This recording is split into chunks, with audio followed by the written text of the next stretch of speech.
you wanna bet that I can get you back inside your head before the summer ends and spread a little love. Just for a little fun, I'll make you come back to me before the rise of every sun. Baby, it's meant to be, I know you got a man, but he don't understand. You're gonna be a heartbreaker, you're such a love taker. So just suck me in and you can toss me like a cigarette, 'cause I just wanna be a bad habit, yeah.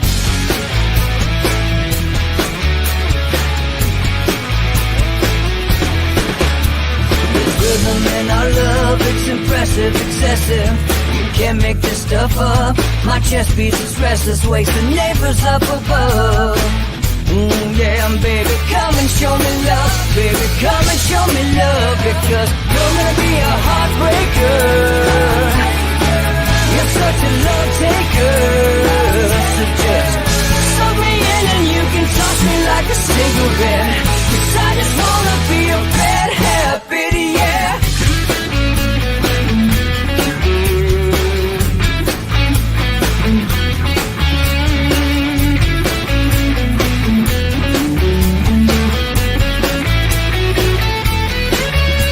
We can get on a plane and take a one-way ride, steal us away to find a place we can hide. It wouldn't take much to disappear for a night, just to give in to the need and leave it all behind. 'Cause I know that you know that I know that you want me. You told me, now show me, come blow me away. 'Cause I know that you know that I know that you want me. You told me, now show me, come blow me away. You're gonna be a heartbreaker, you're such a love taker. So just suck me in and you can toss me like a cigarette, 'cause I just wanna be a bad habit, yeah. You're gonna be a heartbreaker, you're such a love taker. So just suck me in and you can toss me like a cigarette, 'cause I just wanna be a bad habit, yeah. Suck me in and you can toss me like a cigarette, 'cause I just wanna be a bad habit, yeah.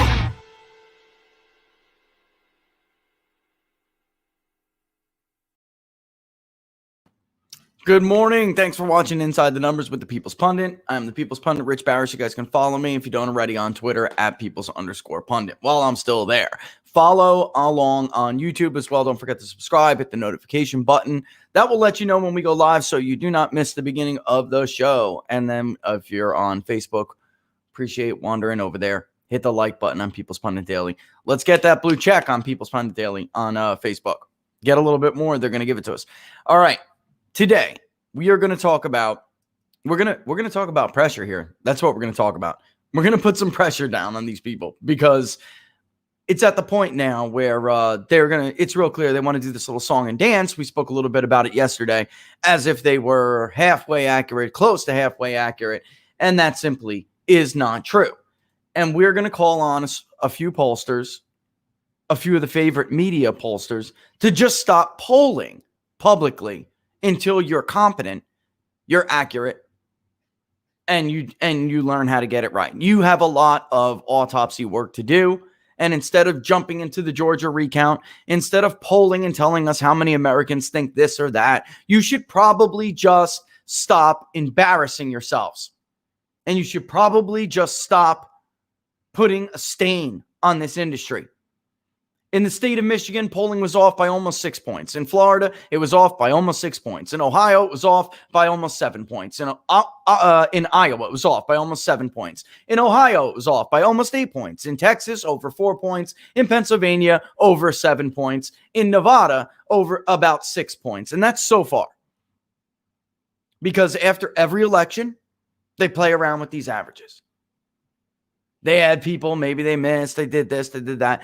The ironic part about all of this is if you take out the people that get smeared all election cycle, if you take out all of those pollsters, it's a lot worse. They didn't come anywhere near the truth to reflect the actual state of the race in 2016. Some of the worst pollsters, again, Quinnipiac, among the worst. They are now a joke poll and should stop polling anything. Florida, Biden, 47-42. Donald Trump won it by almost 6 points. In Georgia, Biden +7. +7, folks. Twice Quinnipiac polled the state of North Carolina with the Senate race with Lindsey Graham. And twice they found it a tie. As we all know, Lindsey Graham went on to win the state of South Carolina in a romp. Marist, another one. The New York Times, another one. Pennsylvania, Biden +5, Marist. Florida, Biden +6, Marist. On and on and on and on and on. Not even remotely close. The New York Times, everybody follows their lead. Everybody followed their lead about how big this electorate would be. It did not turn out to be as big as it was. In fact, the electorate, when all the votes are cast, looks pretty much like what we told the Epoch Times it was going to look like in September when we conducted their first national poll ever. By the way, that national poll, it's going to be dead on. Mm-hmm. It's going to be dead on. A poll I conducted in September. How is it with not a fraction of the budget? How is it 2 months out? I can be more accurate than you, Nate Cohen. Biden +6, New York Times in Florida. Biden +6 or 7, New York Times in Pennsylvania. They only herded at the end in Florida to a Biden +3, which I won't even give them credit for, but it doesn't matter. It's still a 6-point miss. Morning Consult. Just stop it, man. Biden +9, Pennsylvania. Morning Consult has gotten increasingly worse over time. Increasingly worse. Some of these people I don't even recognize. We don't even know how they ended up in these averages. Did anybody do their due diligence? And let's keep going. Let's go to North Carolina. Let's go to North Carolina. Morning Consult was a little bit closer there. Biden +1. But they favored Biden everywhere. You'll notice none of these misses are in the correct direction. CNN did get closer in the end. Oh, no, I'm sorry. That's Trafalgar's. My fault.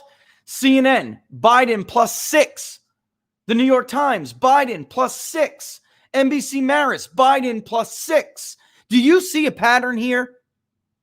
That is called groupthink. That is herding. Or what we used to call back in the day, mirroring. Insider advantage, Trump +4. Trafalgar, Trump +2. All of the people that get smeared, all of the people that are that you're told by big media, oh, those are just those guys. Rasmussen, Trump +2. Nailed it. Nailed it. Look at Laura, you're making me laugh. I'm sorry. I can't do this with her. She's on. Just get yourself together. She's so funny. Here you go. Here you go. You're so funny. She's too much. She's like trying not to interrupt. That's what she's doing. I mean, we could just keep going. Let's go to Wisconsin. Oh, there's some doozies in this one. Let's go to Wisconsin. Okay. And I'm going to have to take some of this down, but I don't want to get rid of some of them because they're incredible. Listen, Quinnipiac, ABC News, Washington Post was a Trump +2 in Florida. I want to give them credit there because they're about to really take one on the chin right now. Okay. So at least they gave Trump, they were close to correct with Trump in Florida. Listen, let me just say this about Florida before we move on. Joseph R. Biden, never led Donald J. Trump in the state of Florida. It was always going to be a question of how big of a stomping it was going to be. It was never a question of whether Joe Biden could ever pull out or carry the state of Florida. Okay? Morning Consult, Wisconsin, Biden, 54. Trump, 41. Morning Consult junk now. They're total junk. They're a panel poll, and for those who follow, then you know what we had been saying. Our vendors even. We had talks and conversations with them. What the hell is going on with these panels? We think that the running theory right now is that there are too many people home from COVID that signed up from the panels. They're not at all representative of an electorate. Not at all. Not even close. New York Times, Biden plus 11. Plus 11. Reuters, Ipsos, Biden plus 10. Civics, closer, Biden plus 4. But again, Morning Consult, Biden plus 13. Research Company, Biden plus 8. Emerson, Biden plus 8. CNN, Biden plus 8. Marquette, Biden plus 5. A little bit closer, at least. A respectable result, since their margin of error was, or their sampling error. God, they got me saying the incorrect terms. Their sampling error was 4.4. So, and they did not have a candidate at 50. All right. ABC News, Washington Post, Biden plus 17. 17 points. Should we just keep going? Look, again, if you keep hearing the same people called out over and over again, there's a reason. Should we even go into Maine where Susan Collins didn't lead in a single public poll? A single public poll in the home stretch? Incredible. Incredible. Nevada. Here we go. New York Times, Biden plus 6. Emerson closer, Biden plus 2. BUSR, University of Las Vegas, Biden plus 9. Civics, Biden plus 9. YouGov, Biden plus 6. I mean, this is hurting. This is not research. This is hurting. There is no excuse for this. There is no excuse for this. And again, forget about what the averages say. Because if you take out all of the people they hate and smear and did smear, Susquehanna, Jim at Susquehanna, you take out Robert at Trafalgar, you take out all the people, take out Matt, Insider Advantage, take out all of these people that do real work that you're told not to listen to, and they're smeared. They're smeared. There is no way on God's green earth, and you know from going over Wisconsin, there is no way on God's green earth I could have manipulated that data to get a Biden plus 17 in Wisconsin. Even if I wanted to. Even if I wanted to. So this leaves really only a few possibilities. You're liars who put out suppression polls on purpose. I think that's clearly the case in some of these instances. Definitely. And there's just no way around it anymore. You can't be that You bad can't at be. your job. I'm sorry. You cannot be that bad. And there was plenty of evidence going into this that they were going to be wrong. 2016, a fluke even. Let's pretend it's a fluke. 2018, the state level polls were horrible. People like me and others were like, whoa, whoa, whoa. Listen for a second. The presidential election is an election of states. National polling doesn't really mean much. By the way, if I remember correctly, the last New York Times national poll was like Biden plus 11 or something. And they stopped. They said they weren't going to conduct another poll, even though there was one more debate. Who makes decisions like this? Like these? NBC refused to move in their national polling to a likely voter. They made the announcement in September they would not do it. They would stay a registered voter sample. Why? There is no good reason. Either you're a coward and you're afraid to try to project the electorate, which is part of your damn job. Either you're cowardly or you're intentionally trying to give your favorite candidate an edge. Or both. Or C, all of the above. Or you're too much of a coward. That's what I said. That's A. That's A. You're a coward who doesn't want to do their job. No, I agree with Or B, you're intentionally trying to skew the results. You are conducting a suppression poll. Or C, all of the above. It's the same names over and over again. Patrick, Murray, and Monmouth. Mm-hmm. Mark Murray, or the other Murray, sorry if I get his name wrong, at NBC News.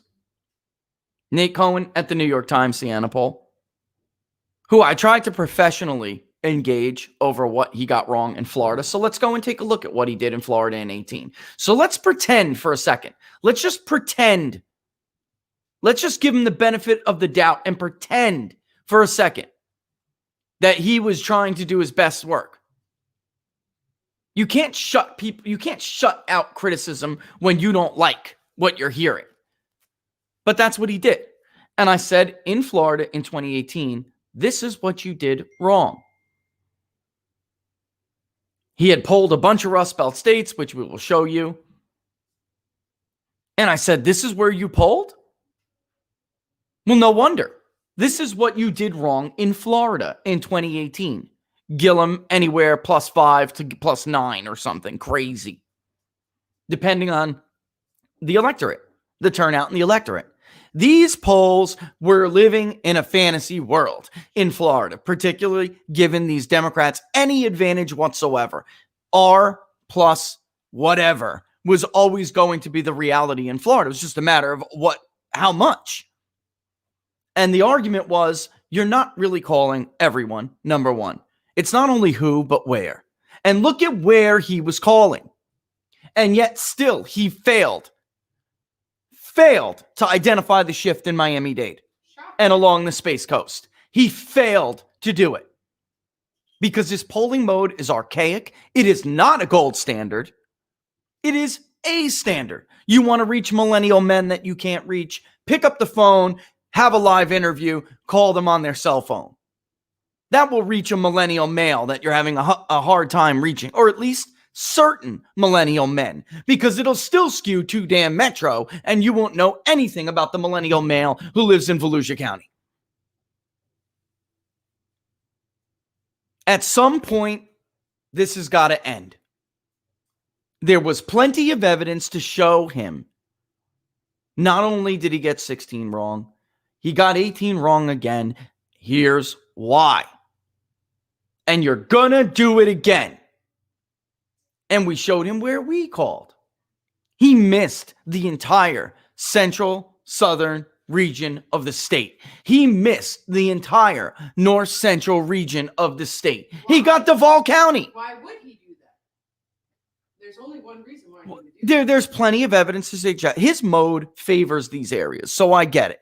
But you had plenty of evidence to demonstrate that you were wrong. What'd he do? He mocked our inclusion of an online panel and how it can skew towards women sometimes. It always skews towards women. Everything skews towards women. Women are more likely to participate in surveys than men. Period. End of story. Even what he is saying about live caller is wrong. It only skews male when you don't go 45 and above.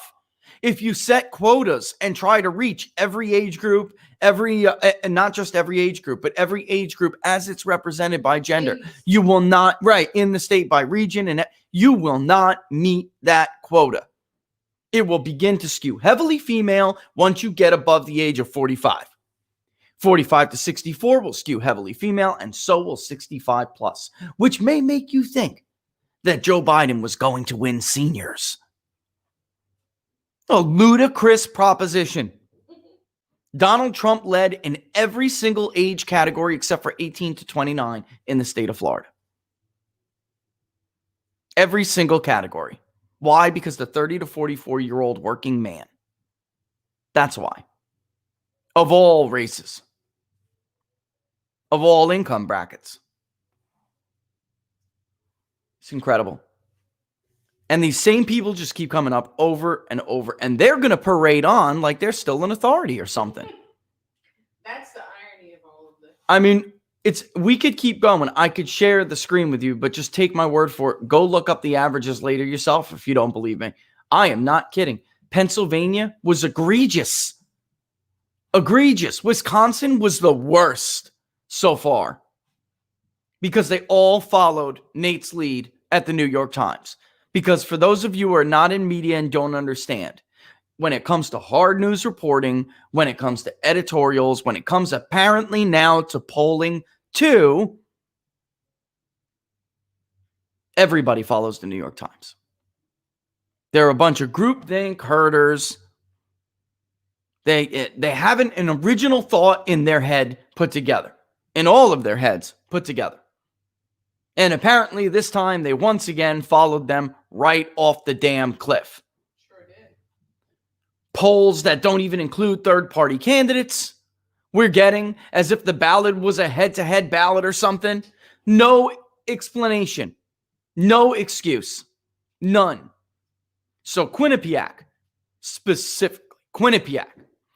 No offense, the guys at Morning Consult, and few encounters I've had back and forth with emails, they were decent people. I just want to say that. But you better go back and look and see how your online panel was tainted by COVID, because this is not acceptable.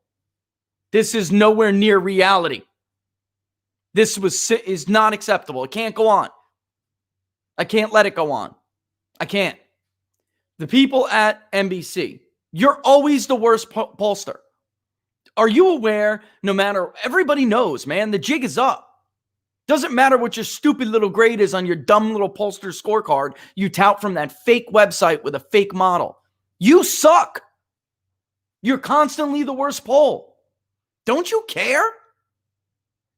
Aren't you at all the least bit embarrassed by these results? Get another pollster, because Murray's killing you. The Monmouth poll, I'm going to say this patently right now.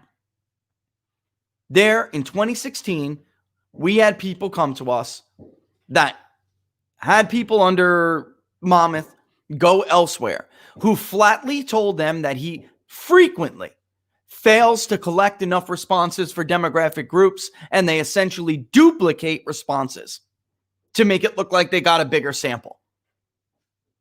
Duplicate them. You understand what I'm saying? Maybe they get 15, 18 to 25-year-olds. They essentially copy and paste them to make them 30. You hear what I'm saying? So with all of these horrible results, and again, the high turnout versus low turnout, that's a thing they love to do at Monmouth. Yeah. They don't even get that right. With the Connor Lamb versus Rick Saccone poll, which is how I knew right off the bat he was going to be wrong here again. It was always the case that Rick Saccone was going to benefit from a higher turnout. Why? There are more Republicans in that old district. The only way Connor Lamb could have eked it out is if there was a lower turnout. It wasn't going to win over that many Republicans. The goal was to hope they stay home and win by a big enough margin among independents. That is how Connor Lamb eked out a teeny tiny little victory in that Pennsylvania special election.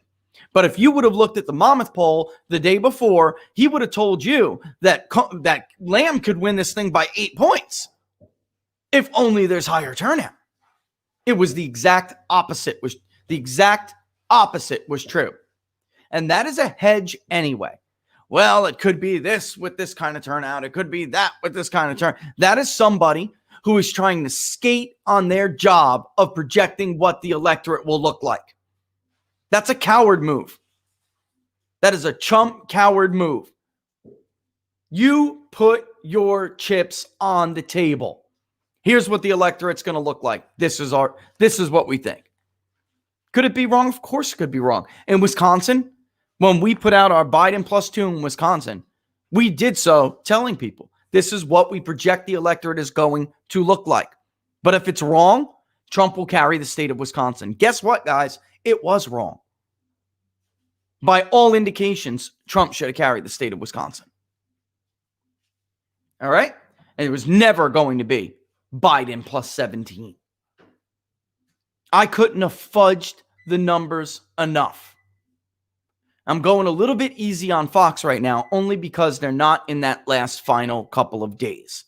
They put out polls, another chump move. They put out polls a week, 2 weeks, and they were nowhere near close to reality too. Do you remember the show I dedicated to Ohio after Fox came out with Biden +3?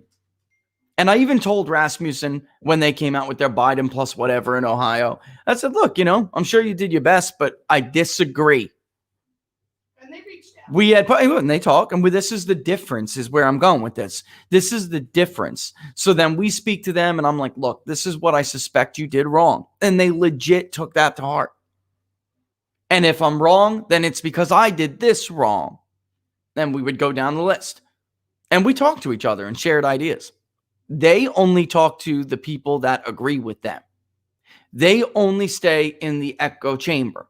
They do not open themselves up to criticism at all. And in data journalism, the minute that happens, in any kind of data research, the minute that happens, you're dead. You're dead in the water. And at this point, it's really a matter of what is their goal. Because you can't be this wrong and pretend, carry on and pretend that you were within the sampling error. You were not within the sampling error, Nate. Biden plus 11 is not the sampling error. Jesus, you got to be kidding me. Now, God help you if you made that mistake. If I made that mistake, we'd be finished. We'd be done. And in fact, it looks like everywhere we overestimated Biden, but not by much. 2 points, Minnesota.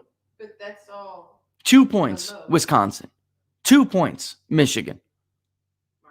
That's a sampling error. That's a sampling error.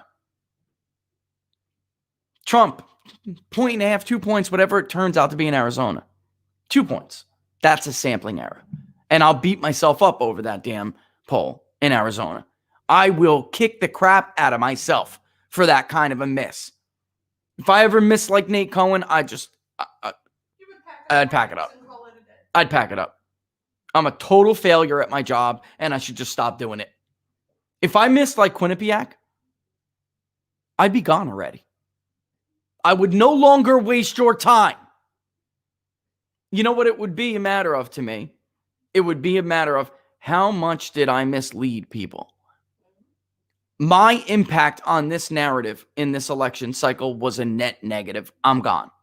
I don't want to do this anymore. I misled the American people I misled the people of the Palmetto State. Apparently, it wasn't tied. I misled the people of Florida. Joe Biden was never ahead by 7 points, 6 points, whatever the hell their last one was. I misled the people of Georgia, but Biden was not ahead by 7 points. Even Bevin laughed at that poll. Do you remember that? On Twitter. Even Bevin was like, yeah, no chance in hell Quinnipiac takes a bet on this one. Even they wouldn't take a bet on their own damn poll. No chance. Georgia plus 7. No chance. I know. Era problem, like as in a time. It's just right. And look at this in North Carolina. Out of nowhere. Meeting Street Insights, Biden plus 3. Again, a kind of respectable result. Not really, though, given the size of their sample. Not really, but who the hell are they? There are too many polls and not enough pollsters. Proven, tested, with solid track records. This is just a free-for-all of disinformation. Not miss. Dis. There's the difference. It's like the Wild West of polling propaganda. It's totally out of control. If I was Quinnipiac, I'd have hung it up years ago, but I definitely hang it up after this. I think we need to do an aftermath poll. About what? What are you thinking? I'm thinking like... How many people actually believe? Because you're already starting to see the polls now. How many people believe the election was legit? Even the voter analysis from Fox News was totally fake. It was total garbage. Do you believe your vote will count? Well, the vast majority of people believe that. That's not how you ask that question. Do you have faith in the integrity of this election, given this, that? There's a lot of talk about voter fraud in this election. Do you feel that it is validated? If officials, this is how we ask this question, if officials send unsolicited ballots and or ballot requests to everyone on the voter rolls, how much faith would you have? How much trust would you have in the integrity of the result? There's been a lot of talk about voter fraud in this election. Mm-hmm. If election workers, election supervisors do not allow poll watchers from both sides of the aisle to oversee the counting process. How much trust would you have in the integrity of this election? That is the correct way to ask this question, these questions. Instead, they skew it. Have you guys gone over the questionnaire in the AP Fox News voter analysis? It looks like the Biden campaign could have worded these questions. Everything skews. Everything skews. You get an older person, and the great, Mr. Murray from exit polling, he'd look at that and be like, oh my God. Even the older people that you get to answer the questionnaire are going to lie on it. Or maybe won't even fill out the whole thing. I mean, you can't do what they do. And here's the thing, Laura. These are things that like a first-year undergrad would know. The order of questions can bias a survey. The wording of questions can bias a survey. You cannot ask these kinds of questions before you get to ballot preferences. You are manipulating the respondent. That's right. You are manipulating them. Everybody who would be like an undergrad, every kid in the classroom would know that. And yet we just carried forward with YouGov asking, a series of tainting questions. These people got to stop. So I'm calling on these people, just stop polling. Stop publicly polling because you're hurting the country. You're hurting the industry. You're hurting yourself. You could try to paper over it all you want, but not a few days before the election, Nate Cohn gave an interview to his own paper in which he said the rest of us are just not very good at our jobs. What do you think accounts for the disparity in these Trump-friendly polls? You know what it is? You know what it is, and here's my expert opinion. Okay, pay close attention because I'm super smart. You know what it is? I'm just better at my job. They're just not very good at what they do. No, you suck at your job. And you could try to paper over it all you want, and they are. And here's the excuse they're using. It's not really our fault that non-response bias is so bad. Donald Trump has attacked the media and made us an enemy. So many people just don't trust us. Excuse me. It's the other way around. You vehemently attack and smear half the damn country on a daily basis. It's 24/7 coverage about how bad of a person you are if you vote for Donald Trump. The entire Biden campaign, they never made an irrational policy argument. We're going to make your life better. Here's how we're going to do it. Even the convention, it was 4 days of you are a bad person if you vote for Donald Trump. And by the way, they use lie after lie after lie that the media allows to continue. The Charlottesville hoax, on and on and on. All Mexicans are rapists. If non-response bias is getting worse, you did it, not Donald Trump. And in fact, non-response bias has been a problem for many years, and it really predates Donald Trump. That term did not come up, and the challenges from it did not come up because of Donald Trump. That predates Donald Trump. It has gotten much worse, but then again, so is the smearing. So is the condemnation. So has what was the biggest social desirability bias campaign I have ever seen and probably ever will in the history of this country. This was a industry-wide, from entertainment to news, from pollsters to opinion columnists. This was the largest mass social desirability bias campaign ever. And what I mean by that is all of these people in concert, we're trying to make you feel like a piece of crap if you voted and support Donald Trump. What I was saying is, like, during elections, I get the mudslinging. That's right. Me too. Okay? That's politics. And, all's fair in love and war.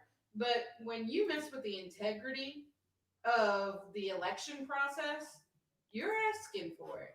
And to lose that integrity, there's no point. There's no coming back. If they don't stop this, there is no coming back. Nope. None of it. You're not ever going Like, people are just never going to believe you. You're going to turn us into the permanent slip and fall lawyer, man, forever. That's how people are going to view us. So for the good of the industry, for the good of the country, just stop. Just stop polling. Poll privately for a few cycles, maybe a few special election, whatever, man. Poll privately until you get a grip on this thing. If you really care about the industry, if you care about its value that it's supposed to add to our elections, and politics in general. Because if you cannot poll a horse race correctly, then you sure as hell can't poll public policy. You sure as hell can't. So you're just damaging everything. So for the good of it, just stop. Just call it quits until you get a hold of it. I mean, if you are Quinnipiac, his statement is simply not good enough. Oh, well, votes are still being counted, of course. You know what? He was all in on the Red Mirage hoax, dude. That's what his statement said. He spoke more to the Red Mirage narrative than he did about how bad his polling was. Votes are still being counted, so there's really no way to tell if or by how much we were off. No, you were off. But like always, we'll always take a good look at what we did wrong. Dude, can we cut the crap?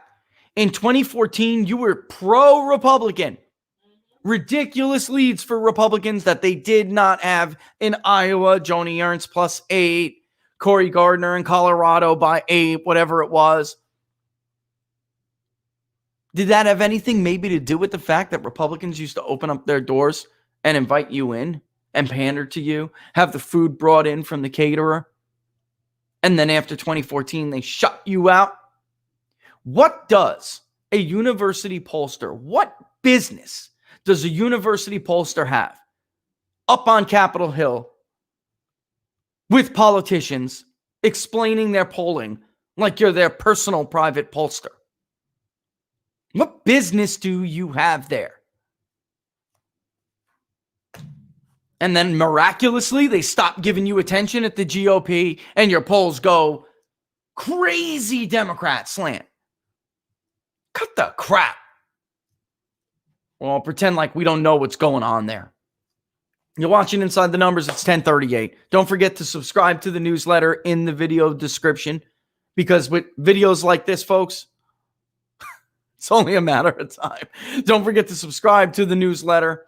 Also, don't forget to like the page, People's Pundit Daily on Facebook. Subscribe to the YouTube channel. Hit that notification bell. That'll let you know when we're going to go live. Of course, the ultimate way to support the show, holy moly, the jump from yesterday, we love you guys, is to subscribe to PPD by going to ppdnews.us/subscribe.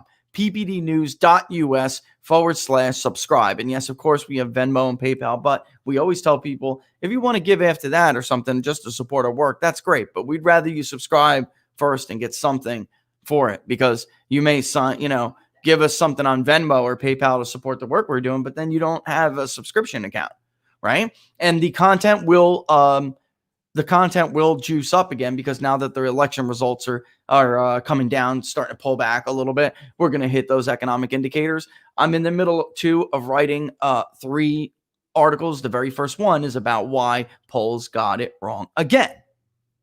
And then from there, I'll use that kind of as a foundation for the other 2 articles about what has to happen here. What has got to happen here. Basically, the model of the industry has to change. Not only the groupthink, not only the philosophy, the ideology. You can have an ideology. Everybody does. That's always been the difference, by the way, between us and everybody else. That's always been the difference. The difference is I don't lie to you and insult your intelligence. Of course I have my own views. I'm a human being. Descartes, baby. I think, therefore I am. The difference is they pretend that they're unbiased and impartial, and they are not. This industry is dominated by leftists. dominated by people who wanted Joseph Biden to win. And they shut out all debate that doesn't fit their narrative, that they don't personally agree with, and they end up making fools of themselves. And that is how this has gone. Every election cycle since we debuted the PPD election projection model in 2014. We have outperformed them ever since. The only reason why we didn't put the model up this year is because we were doing the public polling project, and that's called unethical. That's another thing. People need to start staying in their lanes.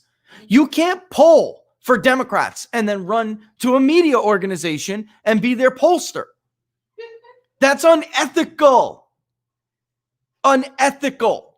Or at least it is by our standards. When we had polled for the Epoch Times, that was it. No candidates, right?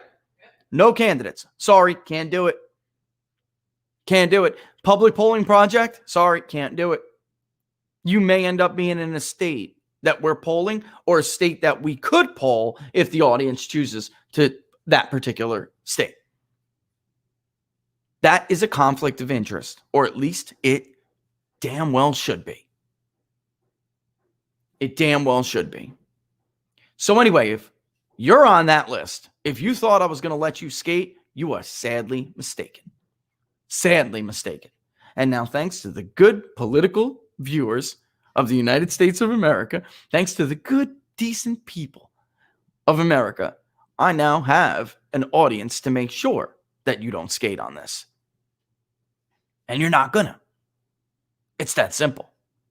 So you should really take some time, think it over, and I hope you make the right decision, which would be to pull back, stop deceiving everybody, stop hurting our industry, stop hurting our electoral process, and get a grip on something you're supposed to be an expert in. Come back when you're competent. We'll be back in 30 seconds.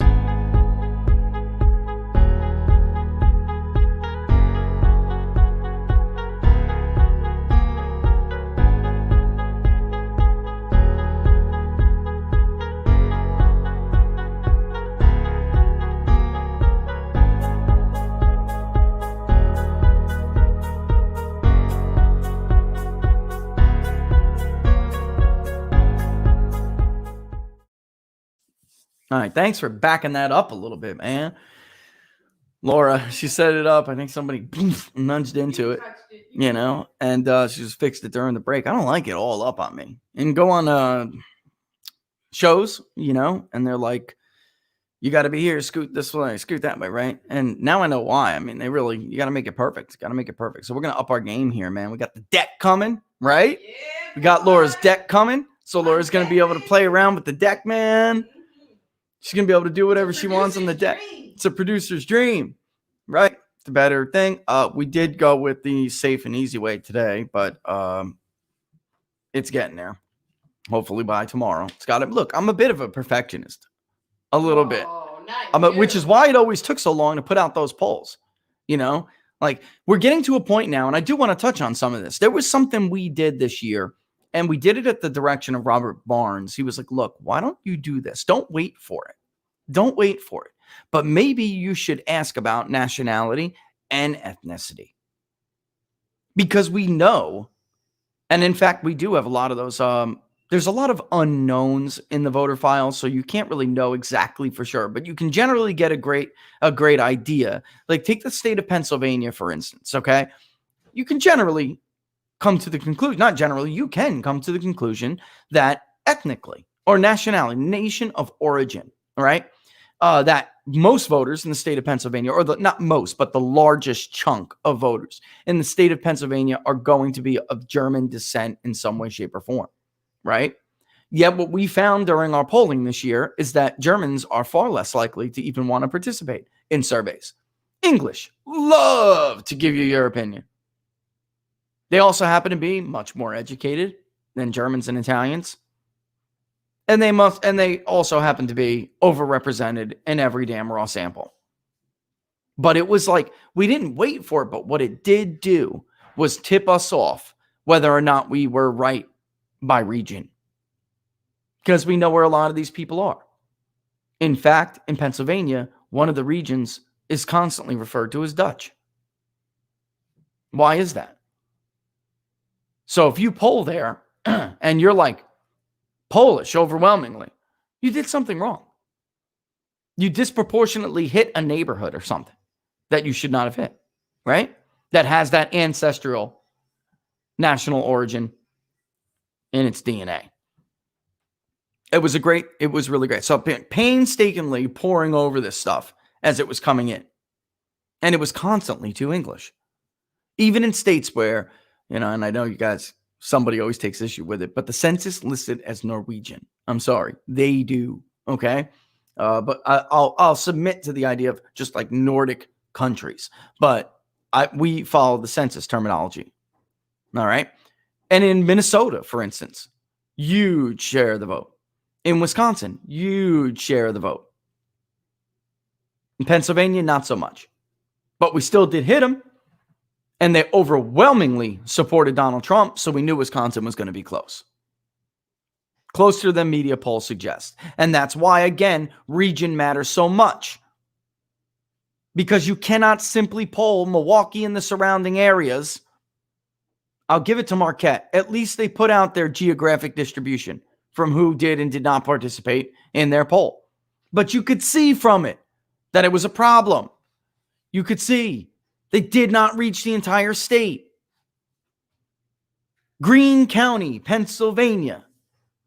Perfect example. I keep bringing it up because it's true.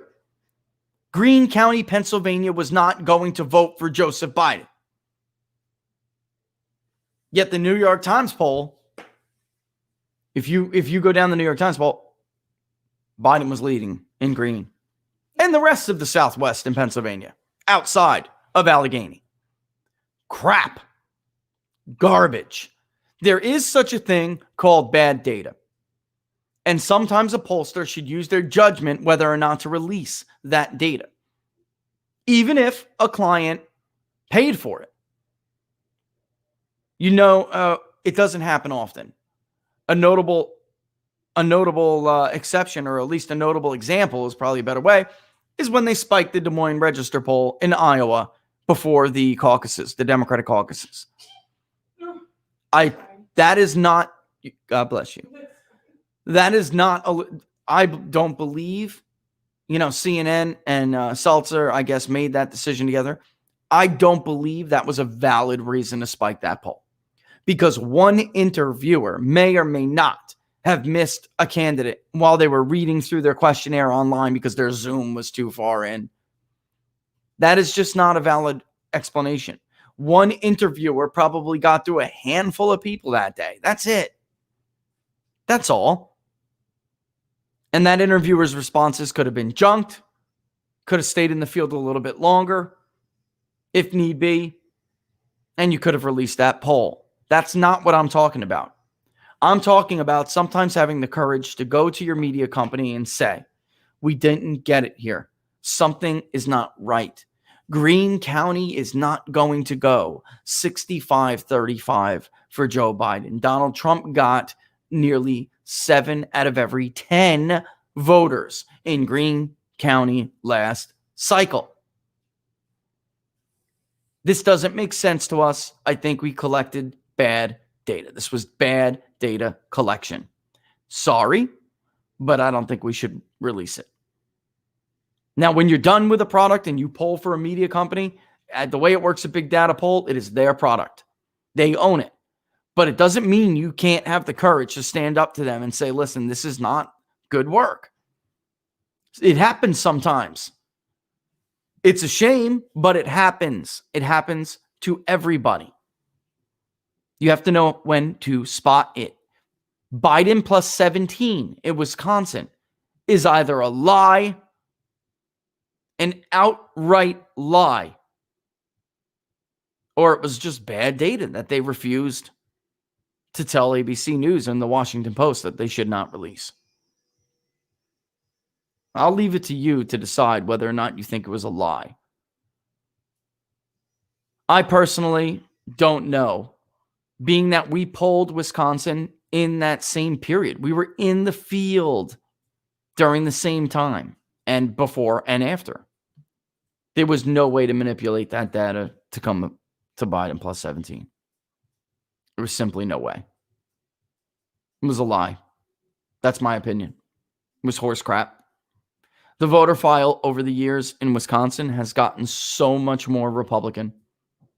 We don't wait for party ID, but we can tell whether we reached enough people or not, or representative sample of these people. When the voter file is inferred, because Wisconsin is inference, we don't have registration, so we have to infer. And how do we do that? What primary did they vote in? Have they given contributions? FEC records, they cross with FEC records. Was that for a conservative organization? Was it for a liberal organization? There are different ways to infer, but for the most part, the model is pretty damn accurate. The modeling, it's machine learning, it's pretty damn accurate. When we first started polling publicly and using this particular voter file vendor, which is most important because if you are doing inference, it's not really smart to, let's say, I do inference with L2 1 year. And then the next year, I want to tell you the trend. Well, then I use Aristotle. You should probably use the same voter file to show a trend over time. All right, because it's possible inference models differ. But they've always been pretty accurate with the voter file vendor that we have used throughout this time. And basically, when we first inferred in Wisconsin, Wisconsin was a little bit D. It was routinely D+3 to D+5. And I actually shared this with Sean Trendy once at Real Clear Politics. And he was like, you know what? This doesn't surprise me. After the Scott Walker reforms with unions, that's what it was a valid, honestly, I thought Sean was made a valid point, which is that maybe the impact of policy really did. It really did have an impact on partisan preferences. But in any event, come 2016, it was basically almost even. And then after 2016, it just continued. Hit an R+1 after Trump was inaugurated. From there, it just kept going. It's now R+8. R+8. Go look at that ABC News Washington Post poll. Look at who they spoke to. That isn't a giant red flag to you that you, come on. There's just no way. If you're competent anyway, there's no way that you could come to that result.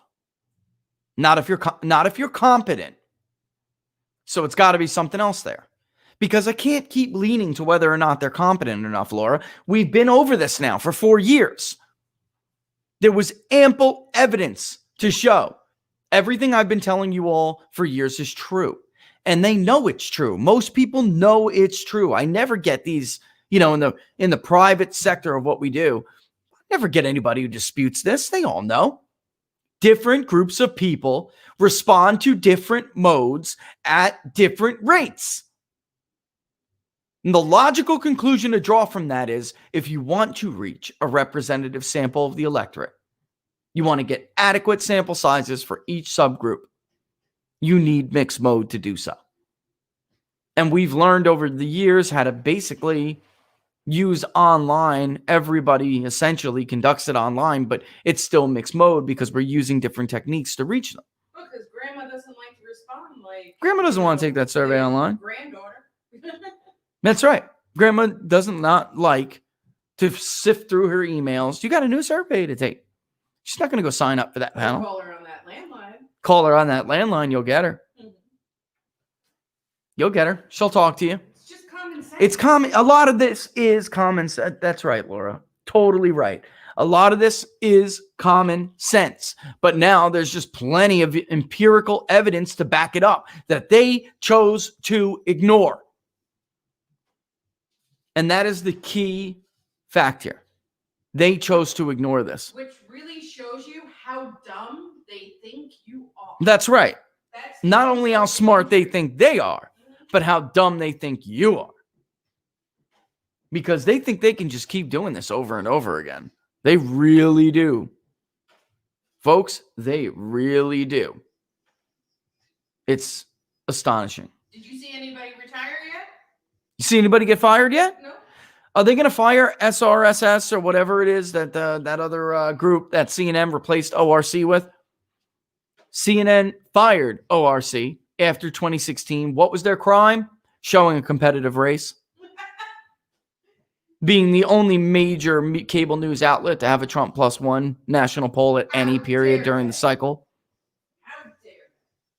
They actually had a Trump +6 in Nevada, which was a textbook pollster screw up. A rookie screw up, by the way. I hate to say it.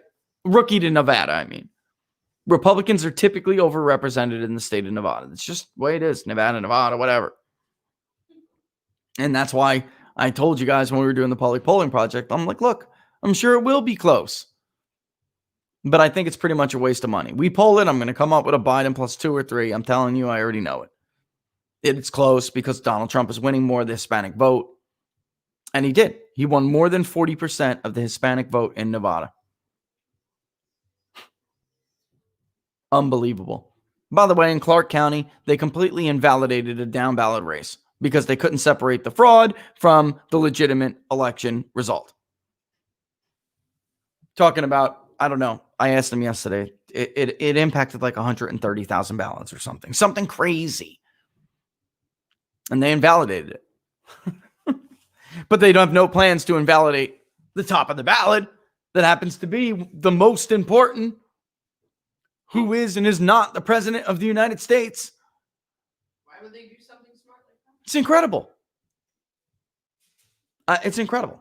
You can invalidate the election for dog catcher because of fraud, but you can't invalidate the presidency? It's just one thing after the other. We're just like inexplicable this, inexplicable that. In your face. In your face. You guys heard what I read? I read the email we got yesterday. Somebody's experience in Clark County. She had a number that belonged to another voter. For those of you who may have missed it.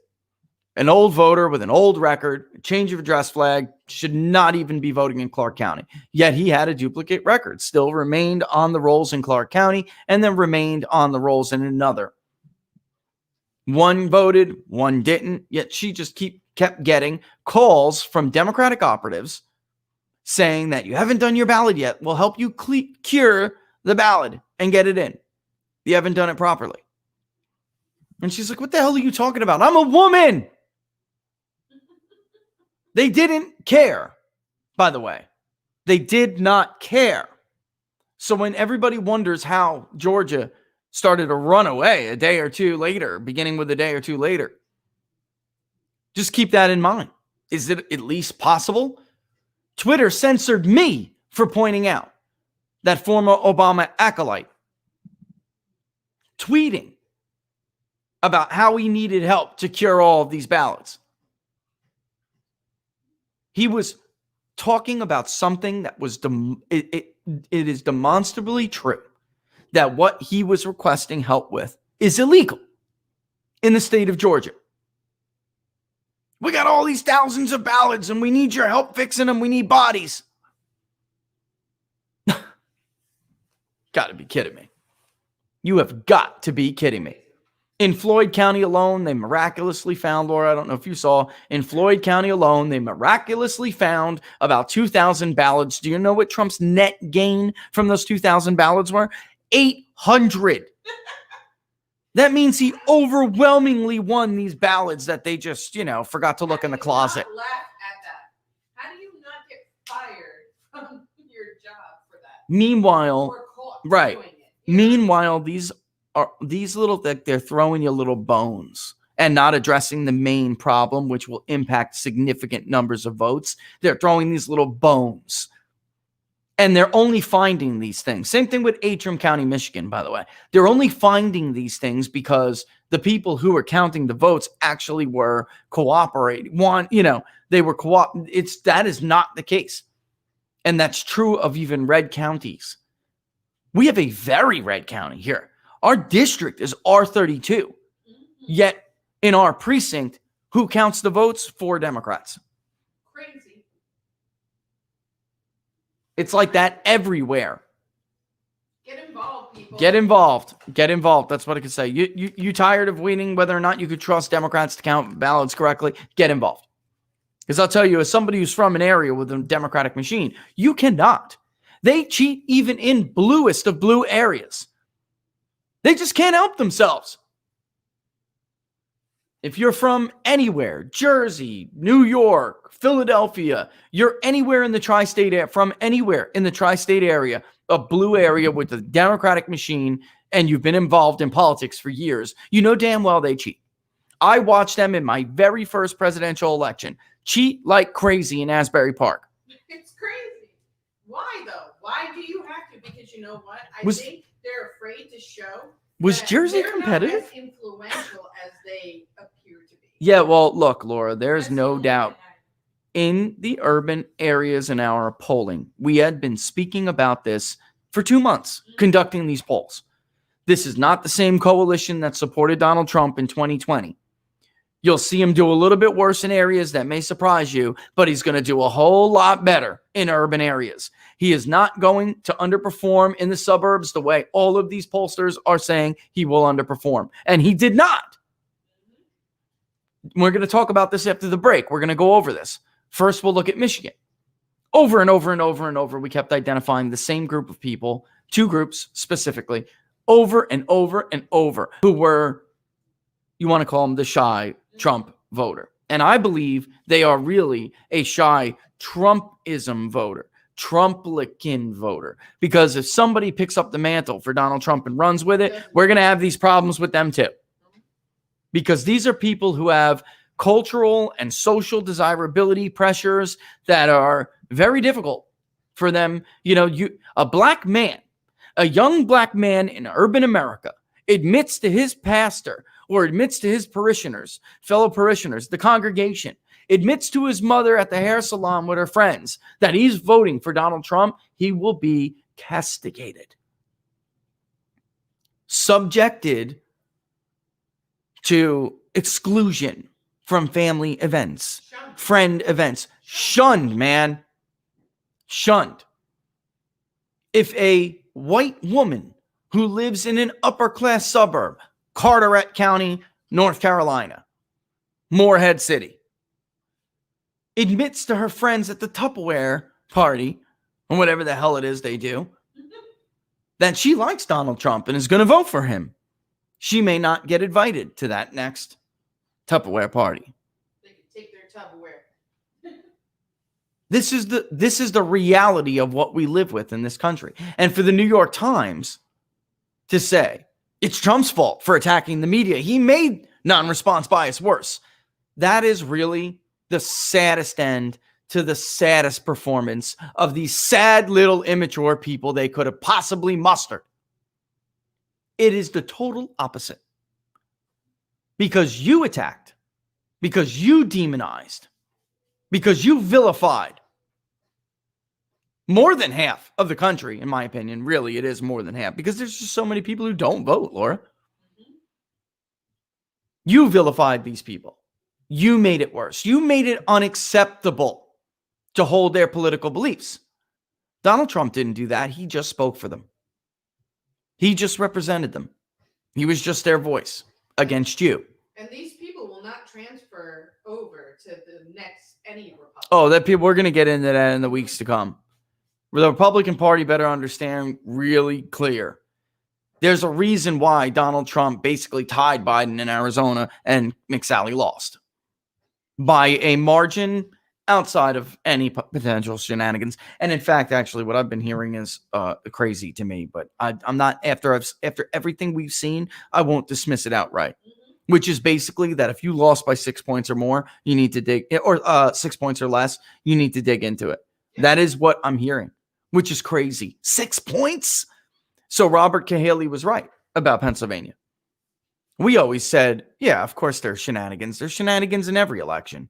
Yeah, but 2 points, they can't overcome 2 points. Yeah, they can. They can. And that's just the sad truth. All right. All right, let's take that 2-minute break. When we come back, we're going to talk about those people we were just talking about. We'll talk about them more in depth. All right. All right. You're watching Inside the Numbers with the People's Pundit. Follow me on Twitter at Peoples_Pundit. right there on your screen. Don't forget to write in the video description if you're watching on YouTube, Facebook, sign up to the newsletter for Inside the Numbers. You can sign up to the other ones too, especially if you're subscribers, because we are going to start doing more emailing campaigns to our readers. And then for Inside the Numbers people, we're just going to be giving you, did you see this little clip? All right. That's the direction we're going in, but we will not overly bombard you with stuff. We're just not, that is not who we are. I hate it when you sign up to like Fox or Washington Post and you get like freaking 6 emails a day. We're not going to do that to you at all. But it's peoplespunditdaily.com/newsletters, I believe, in case if you're not watching it on one of those other platforms. But let me just double check that and make sure. Yes, peoplespunditdaily.com/newsletters. And there's a few of them there, but if you watch this show, sign up to Inside the Numbers newsletter, because this is we really got whatever 30,000 almost subscribers on YouTube. We really need to have 30,000 of you where we could call you, or email you if something was to happen again. Right. And then of course, like the page People's Pundit Daily on Facebook, if you're a fake Facebook user. And the best way to support the show is to become a subscriber, which you can do by going to ppdnews.us/subscribe. ppdnews.us/subscribe. And we're going to be doing, no joke, People's Pundit TV soon, baby. Yeah, all right. boy. I am not joking. So it's going to be great. Okay. Yeah, it's going to be great. Well, we have to move this audience to a native platform. And you guys can still watch, and we want you to subscribe on YouTube, but we have to prepare for the worst. You have to prepare for the worst. Because believe me, Nate Cohen would love it if I was gone.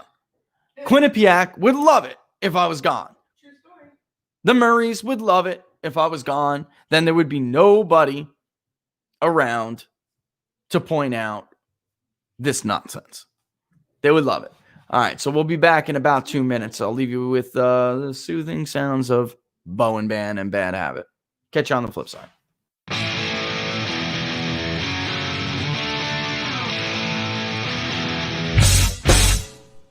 How much you wanna bet that I can get you back inside your head before the summer ends, and spread a little love.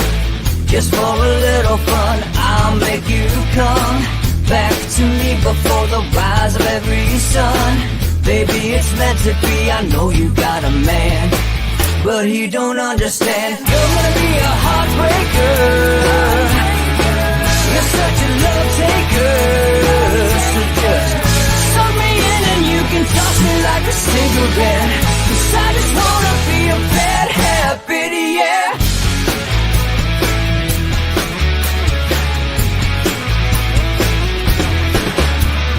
Rhythm in our love, it's impressive, excessive. You can't make this stuff up. My chest beats, it's restless, wakes the neighbors up above. Yeah, baby, come and show me love. Baby, come and show me love. Because you're gonna be a heartbreaker. You're such a love taker. So just suck me in and you can toss me like a cigarette. 'Cause I just wanna be a bad habit, yeah.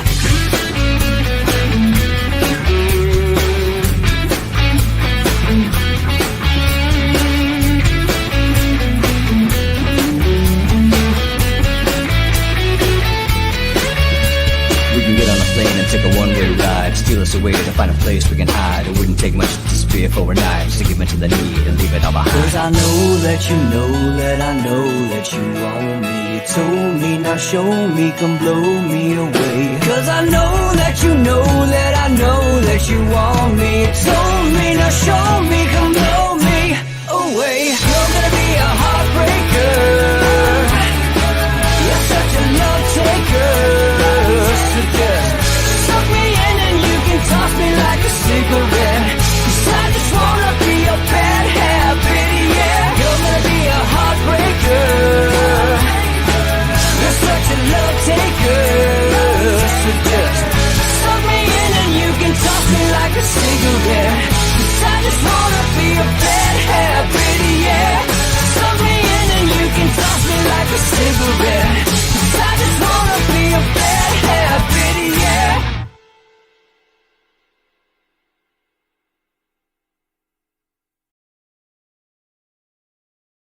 All right, we're back. Inside the Numbers with the People's Pundit. Follow me on Twitter at peoples_pundit if you don't already. All right. Like the page on Facebook, subscribe to the YouTube channel, and you know the whole drill. You could subscribe to PPD at ppdnews.us/subscribe. So before we move into the social desirability indicators here, because I do want to talk about these two groups of people a little bit more. All right.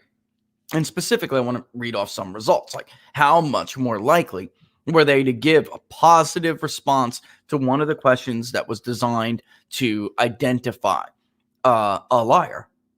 All right. Not even a liar, but not an intentional, sometimes not even intentional, but a liar.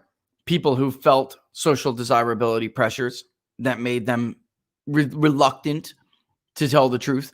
But before we do get into that, I do want to address something somebody asked, and the one thing Laura brought up to them. What we're finding so far does suggest, because we were just talking about that Floyd County situation in Georgia. There's a lot of that can just be human error, where you have an imperfect system. There's no standardization. It's less than imperfect. It's garbage. It's third world. I told you our elections are conducted with third world level integrity. And in fact, there's other third world countries that probably conduct elections with more integrity. All right. The Canadians are on Twitter right now, basically taking victory laps, basically saying, not us. We have record paper ballots where we could keep a record that we hand count with observers, they said. Not 20 feet away. Same way we've done it for 100 years. They're laughing at us. We're a freaking joke. Even the Canadians know this election is garbage. There will never be a way to tell. So far, though, what in the totality of what we're finding, and this comes not only from how we decided to pursue this investigation, but it also comes from people that are contacting us and then we're following up with. And some of this simply is not clerical error. Not some of it, a lot of it. It suggests that there was some form of an effort, right? And whether you're trying to figure out whether or not a vote counted, for instance, an absentee ballot vote that was for a change of address, a mover, he's gone. He or she is gone. They never should have cast a ballot in that county. In that state, let alone that county. They're gone. They now live somewhere else. Or somebody's been dead since 2009, like the one I just looked at across before. All right. This is like more than just incompetence, because in some of these cases, you have to reactivate an inactive voter to get that ballot. That's what appears to have happened in some of these instances that we're finding. Laura, Justin, I'm not going to blow up a name. Laura was just talking about a case in Delaware, because we're getting them everywhere. Everywhere. A case in Delaware. They're public health people. You would think they largely skew to Joe Biden.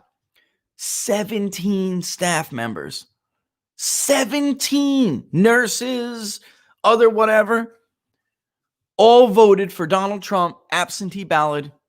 Not a single record from them, from that group, we were able to locate. Their vote just didn't count. They're showing that their absentee ballot was not received and not counted. The co-workers that voted for Biden, we found them.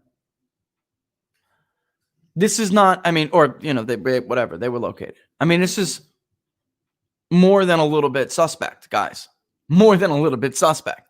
That seems to us to match some of the other things that we're finding, which is that certain clerks' offices, certain precincts have a systemic problem.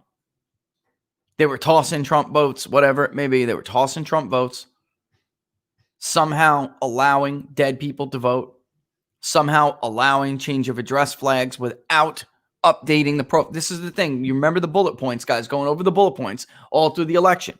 I got this stupid thing up there. In most states, in elections before this one, if you were inactive, you had to update your information in order to get an absentee ballot mailed to you. These same people just keep popping up over and over and over again. This clerk's office, right? This precinct, this woman in this precinct, this guy in this precinct. inactive voter records that were activated, sent an absentee ballot out, returned and submitted it all in the same day. Sometimes in the span of hours. 11 o'clock gets going. By 1:20, the vote is done and banked. That is not human error. That's a systemic effort. What we're finding is not possible with a few ballot harvesters running around, like, a few bad actors. It's just not possible. Is it enough to sway the election? I don't know. I mean, we don't know yet. What we do know, though, is that it's not just one thing. It's like, systematic, and it's multiple things that, like, hitting it from this angle, a few dead voters here, a few change of address flags there, a few tossed votes here, a few clerical errors there, wink, wink. In totality, it's organized. That's what it looks like. Now, whether or not, and I go on his show again. I really enjoyed that show. What's the name of his show? I go on again for an hour because he brought it up, and he's unstructured. Yeah, he made a good point. He said, you really think this was like some kind of giant plot, or does everyone just have same views and are willing to do the same things and arrive at the same conclusions? I think to some degree he probably nailed that, but there is clearly too much to overlook the idea that at least on a local level, this stuff was being coordinated. I don't know how that much gets through one clerk. It's just not. Look, I'm not that kind of a guy. I even like to think of myself generally as an idealist. But you just have to be stupid. Or how you just have to be stupid. Keep coming to that one. Yeah, that's what I'm saying. Right. Those kinds of votes, they shouldn't even be getting through, yet they just keep coming. They just keep going through fed through the same office. Not the same vote over and over again. We're talking about the same kind of votes that should not make it, and they are being fed constantly through the same woman, the same clerk, the same guy, the same clerk, over and over, same offices. All right. We may throw out, Laura, I see your thing here. I will bring it up. We're going to get something concrete. And when we do, more concrete, there will be an actual tailored assessment, and we will read that for you live on the show when it is done in one area. Look here. Let's look at let me see if I can answer this one from Mike. Lawsuits being thrown out now because not alleging how many votes affected. Should those lawyers connect? I should have read that first before putting it out. We have spoken to a lot of people. We have. But I have to make clear that, they are political people. Laura and I have a different agenda, right? Or different goals. Our goal, which I believe this investigation will eventually morph into a reason for us to start a nonprofit that is like a election integrity lobby. Nobody lobbies for election integrity. Everybody who claims to be for election integrity is a total joke. Total joke. But of course, the people we talk to, their goal is to get what they can to stop certifications of results. We want to do a thorough job. And of course, we're moving as fast as we can, but you have to be thorough. And believe me, I have given them records already. You need some, you want to validate a claim? Here's 100 people. That's it. We have spoken to a lot of people. It's just that I understand we have different goals. Our goals are to secure the long-term viability of our election system. Because if it doesn't have credibility, this is going to all come crumbling down very quickly. Very quickly. Somebody asked, why don't we just keep the edge and be quiet? And, yes, we You mean the polling edge? Yeah. Yes, we thought about that. But the thing is, really what this is all about, America is to have a healthy competition. Yeah. And may the best company win. Yeah. And that's how we see it. We view it too as now we're out of the realm of competence. We started like that. To answer his question, we started with that philosophy. But now we really do feel that we're out of the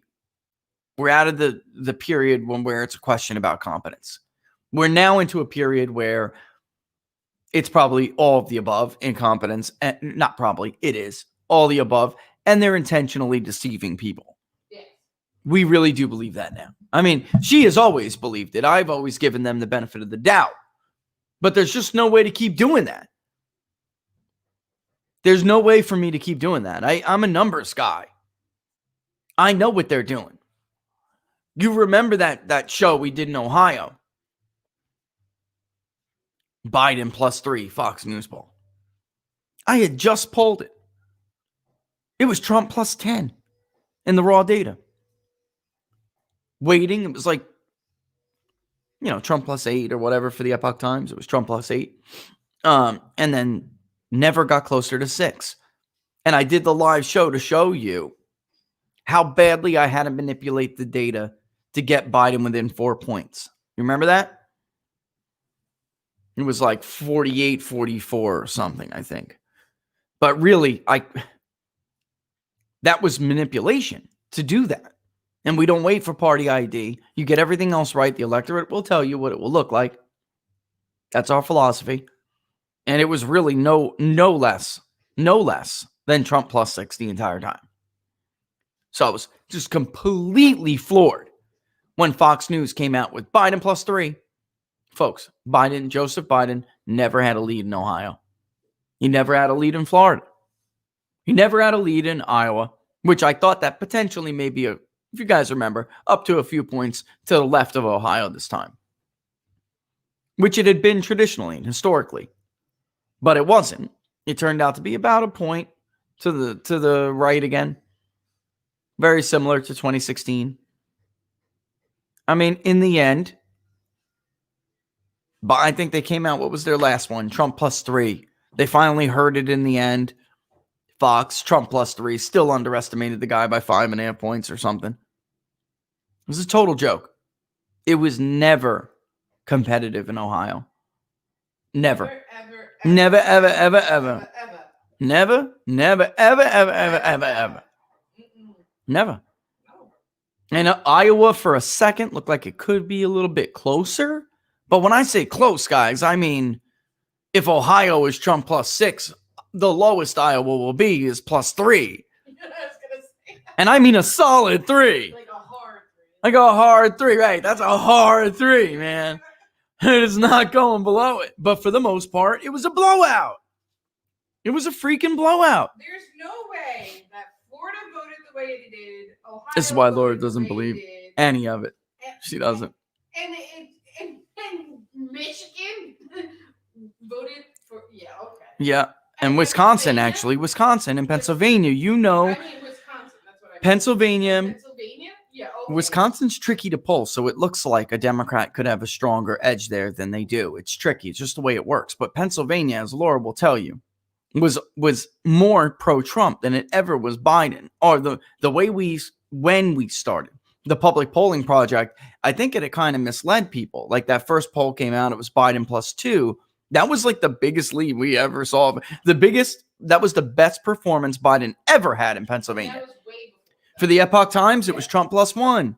The Rust Belt poll altogether, remember? It was Trump +1 in Pennsylvania. And then he just widened his lead. And he was widening it out for a little bit there, 2.5. The 2 for Biden was like the best result we ever found for Biden. So it did not surprise me that it reversed again and went back to Trump +1.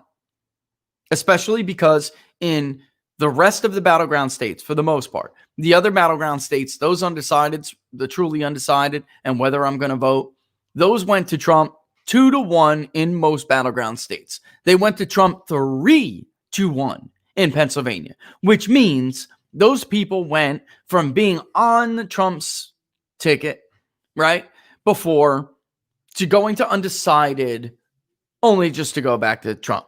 And there were some older white voters who were flirting with the idea of voting for Biden in Pennsylvania, but they did not. And they went back to Trump. And I think that what happened there, or at least in most, you will always find 1 or 2 examples, people. That's how statistics works. You could go find some anecdote from some, newspaper spoke to a guy who voted for Trump in 16 but didn't vote for him in 2020. Clearly, as we can see, millions and millions and millions more people voted for Trump than in 2016. All right. And the point I'm trying to say is, not only did he not lose 2016 voters in mass like they said he was going to, whoever he did lose, he replaced overwhelmingly with a larger group of people. I mean, so I'm just saying, so like, it really wasn't that Biden ever was up by 2. What really just happened is those people went back to undecideds. And then when they broke, they just broke them back over to Trump +1. That's what our polling over almost 3 months in the state of Pennsylvania, that's what it shows. Crystal clear, that's what it shows. I'm sorry, Biden killed himself with that fracking. He killed himself with that fracking. Listen, guys, when he made that fracking comment, that's when he fracking lost. All right. All right. Who said that? He was right. Jack, though. Jack, I think somebody said that. That was it. And I know we didn't lose the state right now, but let's get real for a second. He lost the state of Pennsylvania. Let's get real. All right. Just stop it. This is Laura Barrett. And what I mean, the People's Pundit. This is Laura saying it. Laura Barrett. No, I'm with you on this. I'm with Georgia.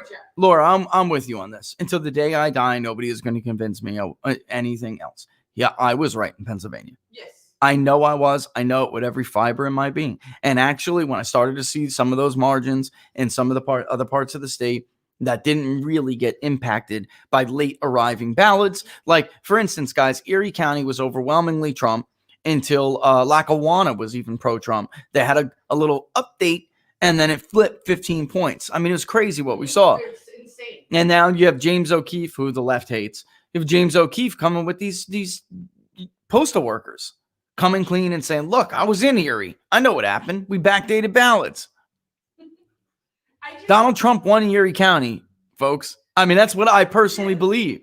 I think you're an idiot if you don't know what happened there. They trickled these ballots in over time. They're not legal votes. They should not have been counted. Oh, well, Rich, maybe we don't know. Somebody could just got their vote. Right, we don't. And that's why there are deadlines to make sure we know who is and who is not a legal vote. It's not my fault they put moratoriums on laws, long-standing laws. If you don't want to be accused of fraud, stop doing things that look pretty fraudulent. Well, COVID's side effect is fraud. I guess, right? It's not their fault. I mean, look at mainstream That's media. it. I've read that on the CDC website. Did A side you effect of see COVID that? is election fraud. I read that. I did. And it goes only one way. It's called Biden vote. Yeah, I guess. System. I guess. And, I mean, I could be like mainstream Like the media polls. and then turn around and go, well, President-elect Trump, this is another thing that's concerning when news outlets think that they call That's right. who the president News is. outlets don't call the presidency. Guess what? Nobody has any votes right They now. have the state, right. That's exactly right. Technically, nobody has any votes. The state legislature will cast their votes, and that's how, or send delegates, and they will cast their votes. That's how this works. A news outlet, yeah, but Laura, I'll tell you what, in years past, they would have called the state of Pennsylvania for Donald Trump on election night. I know. You know that. I know. They would have called Wisconsin. Arizona. Because why? Because if you're a real decision desk person, you're going to look at certain areas and you're going to say, oh my God, Juneau County is 60 plus for Trump. Mm-hmm. Joe Biden cannot win this state.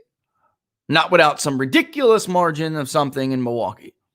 Even in Dane County. Look, Milwaukee's not even a Dane County. By that, I mean a 75-25, an 80-20. Yeah. Milwaukee is not.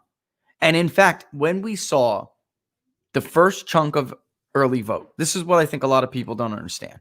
We did get the splits from early voting. So, because people are like, oh, you don't understand. Those ballots came in.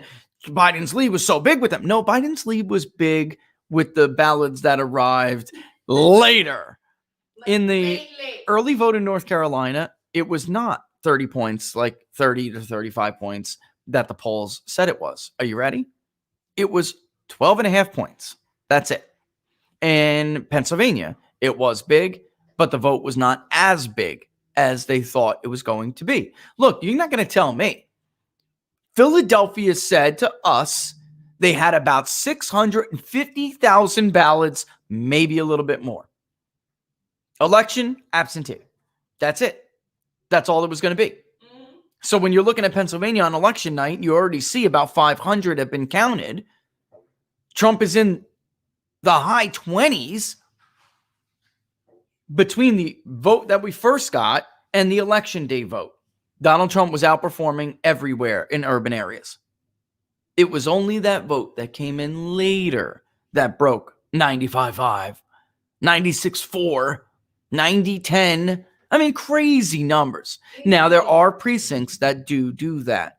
What I'm saying is there aren't that many votes, and typically in those precincts, we don't get turnout levels that are either comparable or exceed mandatory vote nations like Australia. That does not happen here. There can't be more people voting. And people always say, that's not really true. Well, it is kind of true, because when people are looking and saying, oh, there's this many registered voters in this area, what they don't understand is that doesn't include scrubbing for deceased and change of address. Yes. And as I told you that's right. As I told you leading up to this election, guys, it is different. Being registered to vote in the United States of America is not the same as being eligible to vote in the United States of America. And that's something that caught Republicans off guard. It really did. All right. Let me take that. It's 11:32. Let's take that quick break. Oh, and you know what? No, before we do that, because I guess after I've rambled on about this, I wanted to talk about the shy voter profile here and use some examples. Michigan as an example. You know what? Yeah, I'll take a 30-second. I'll take a 30-second break after this, because then we'll hit up. She's giving me a cue. We'll take the 30 seconds and then we'll come back. We'll do it and then I'll answer questions. You're watching Inside the Numbers, guys. Stay tuned. Don't go anywhere. Follow me on Twitter at @peoples_pundit. Subscribe on YouTube before you go. If you're watching on YouTube, don't forget to hit the notification bell. It will let you know when we're about to go live. And of course, as always, hit the like button. Facebook users, hit the like button on peoplespunditdaily.com. We're gonna get that check, man. Amen. I'm gonna come back and I'm gonna say, is this enough now? Because we're in the news index. We've never been fact checked, and they were like, oh, just get a little bit more. Well, is this enough? Did we reach your quota? Did we reach your quota yet? All right. I mean, even though I've seen local newspapers with blue check marks that have like 500 likes, it just doesn't make sense. All right. We'll be back in 30 seconds.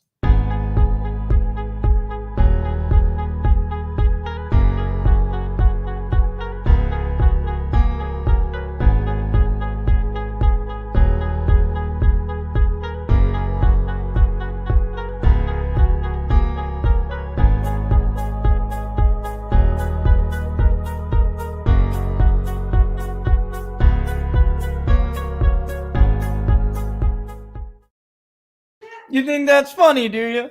Yeah. You think that's funny? Hold on. Are we back? Yeah, we're back. Nobody's It's killing me.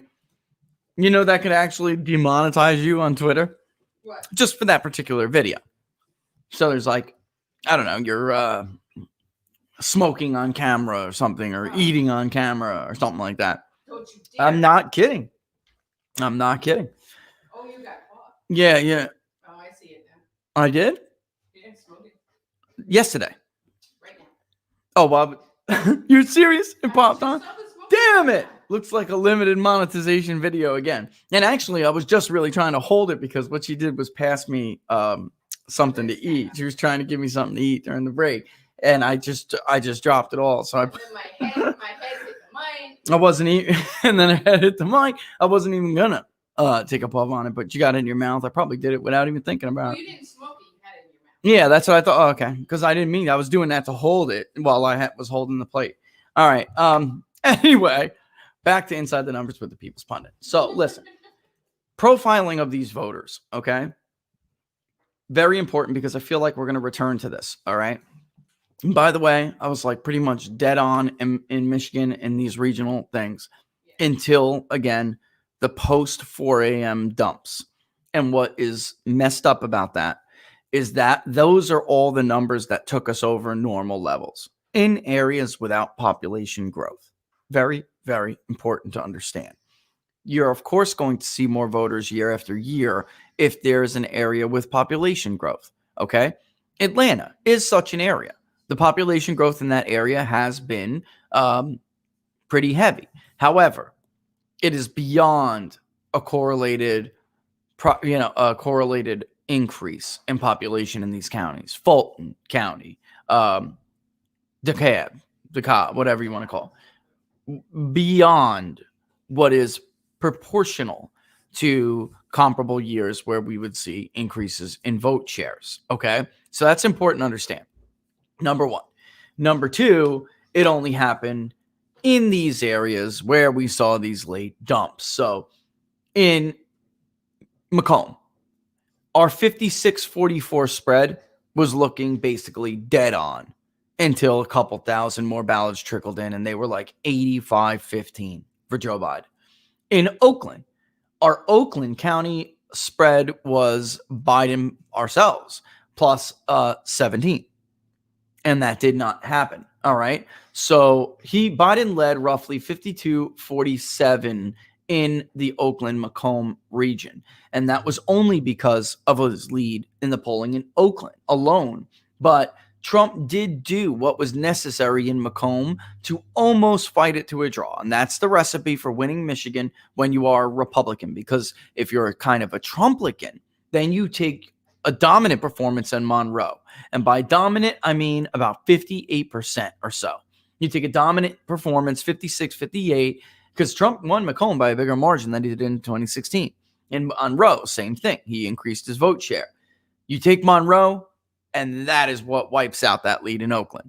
Then you use largely the rest of the state outside of Washington, stuff like that. You use the rest of the state to counter Wayne. And then get just a little bit over in Wayne, all right? Or get a little bit over statewide from what was in Wayne. But let's look at some of these social desirability bias questions, okay? In the state of Michigan, 67.3% of all voters that we surveyed believed there was a significant number of shy voters who, quote, they are voting for Donald Trump, unquote. And there's more than the question than that. But moreover, in the Wolverine state, it was the highest percentage of voters at 37.6% who said they were uncomfortable being truthful to pollsters discussing their political beliefs, such as how I intend to vote for president, unquote. That included 20.3% who said they were somewhat uncomfortable and over 17% who said they were very uncomfortable, all right, talking to pollsters truthfully about their beliefs and voting preferences. This is the most noteworthy, perhaps, okay? Because we found this everywhere. Suburban voters, 20%, said suburban voters are much more likely than rural and urban at 14 and 14 to say they are very uncomfortable. And who are these people driving these numbers? They are women. Suburban women. We can drill down more because it is a little bit different state to state. But for the most part, it was pretty much a little bit from each education group. The lesser educated one, the less they gave a damn about what you thought about their opinion. The more educated they got, in many instances, it was the more uncomfortable they were. Okay, which is a flip from that overall group. Typically, highly educated, all right? Highly but poorly educated, all right? They can't wait to tell you their opinion. These voters overwhelmingly, if you are a bachelor, if you are a white woman in suburban battlegrounds and you have a college degree that's not a postgraduate degree, then you are a shy voter. If you are a black man, 18 to 45, all right, and you live in urban, suburban America, or urban or suburban America, you are a shy voter. And in fact, it was kind of funny because some of the increases that we saw with black voters excludes a lot of these people because they just didn't tell us or didn't want to tell us. They just returned positive in their how they responded with social desirability gauges. But that doesn't necessarily mean that they admitted to voting for Donald Trump in the final result. And in fact, the exit polls show that Donald Trump, yeah, he did. He doubled his support with black men, but he also did better with black women. And it was funny because like a black woman who changed her mind was more open and comfortable about telling it. There are less of them, but they were more comfortable. Like, I don't give a damn. Yep, I'm voting for Donald Trump. It was the men, the younger men, who were afraid to tell you. So, because look what they, yeah, the men are more subjected to the pressure. Women, yeah. I'll tell you what, too. After we conducted, it may have been Michigan or it was one of the states, and it was very, at this point, it was very clear that these people are shy voters, and them and the suburban woman. That's it. I remember wrapping up for the night and going to bed, like, and popping on the news and Spectrum. And they were interviewing a group of young black men who were going to vote early in person. A few of them were independents. Some of them said they were Democrats. And the one guy was basically speaking for the group. And they're like, who'd you vote for? Because what happened there? The media ran up to them thinking they could grab some Biden voters, right? Mm-hmm. And they ran up to them and like, who'd you vote for? You mind telling us? And they all was like a group of guys, maybe in their 30s, young 30s, and they were like, Trump. And the lady's like, it's just a white lady with a microphone, like, what? Kind of thing. And then he starts getting into it, talking about how he had basically been ostracized from parts of his family, from the church, people at church giving him snarky looks. I remember when we had polled and we started and we already knew and we found it. I remember seeing that segment with those guys and being like, that's it. Yep. That's it right there. That's it. Playing out in front of my face. Right. That's it. Playing out in a nutshell. Incredible. Really incredible. But yeah, if you go to Michigan, you'll see that. You'll see it in the Michigan results. In fact, I was reading right off of the thing here in Michigan. I put it in the notable commentary section when we did this. Here it is right here. All right. And that tell you right there, just so you guys can see. Let me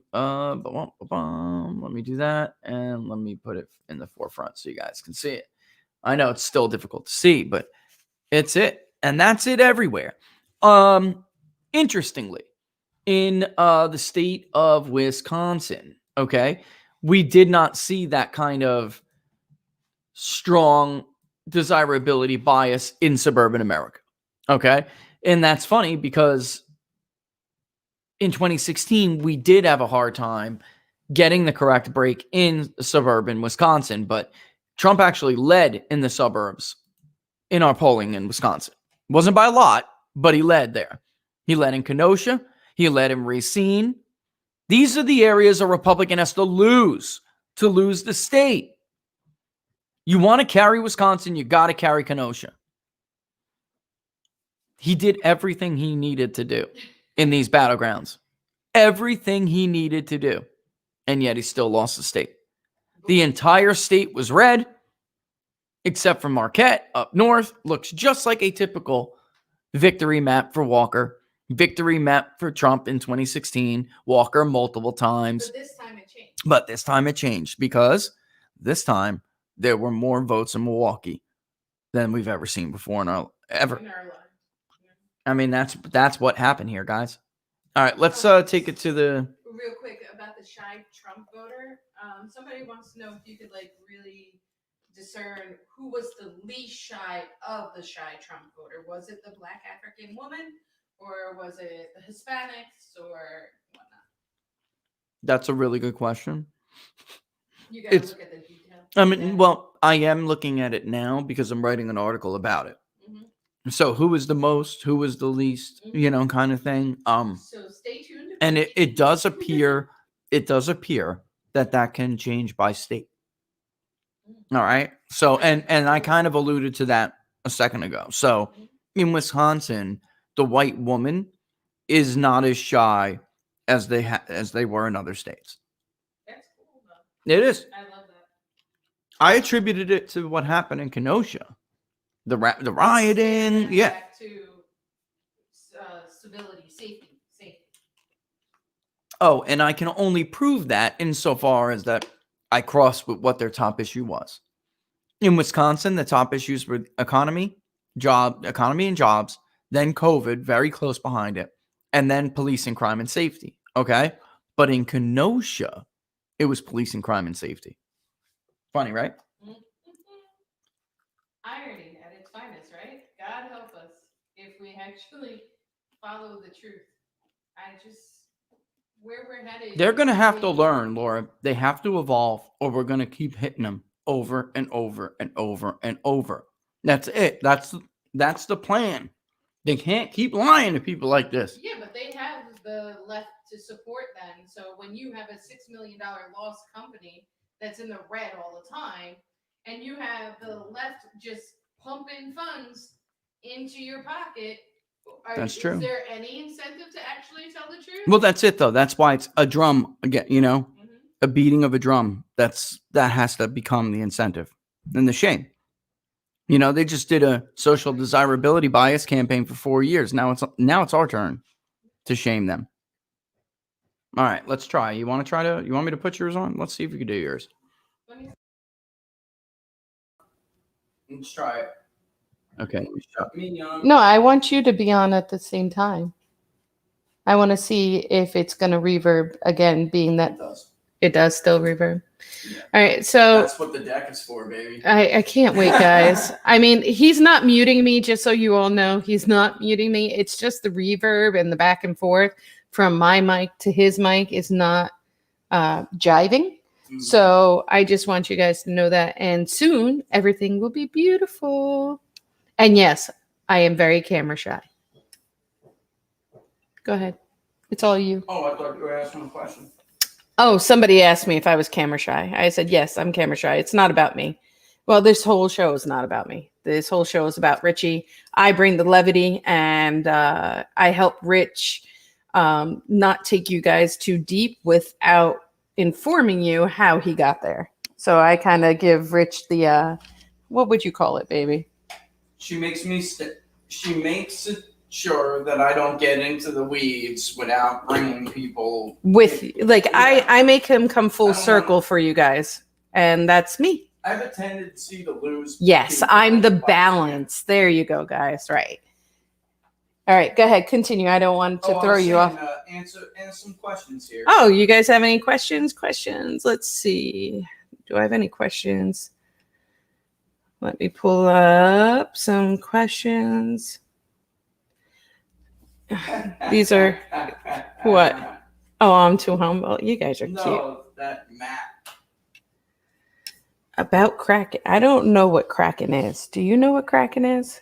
I don't know about that. Hold on. Did you glitch a little? Me? Yeah. I might have. No, is it you? Do you see me glitching, or is it just me? I see the map right now. Can you mute yours while I... Sure can. Absolutely. There we go.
All right, so something glitched out, guys, and we are working on it.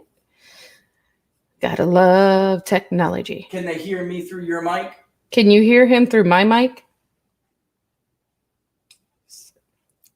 Can you hear I'm me? almost back. I can see it. It's coming. It's just going slow. Okay, so I'm back. They're saying you are back, but that means me. Yeah, but they can only hear it through your mic. Yes. Yeah, it's all right. So what I think they're alluding to, and I'm going to let this thing keep up. I'll talk through her mic until this catches up. But I think what they're alluding to is what they have found with some of this this software stuff.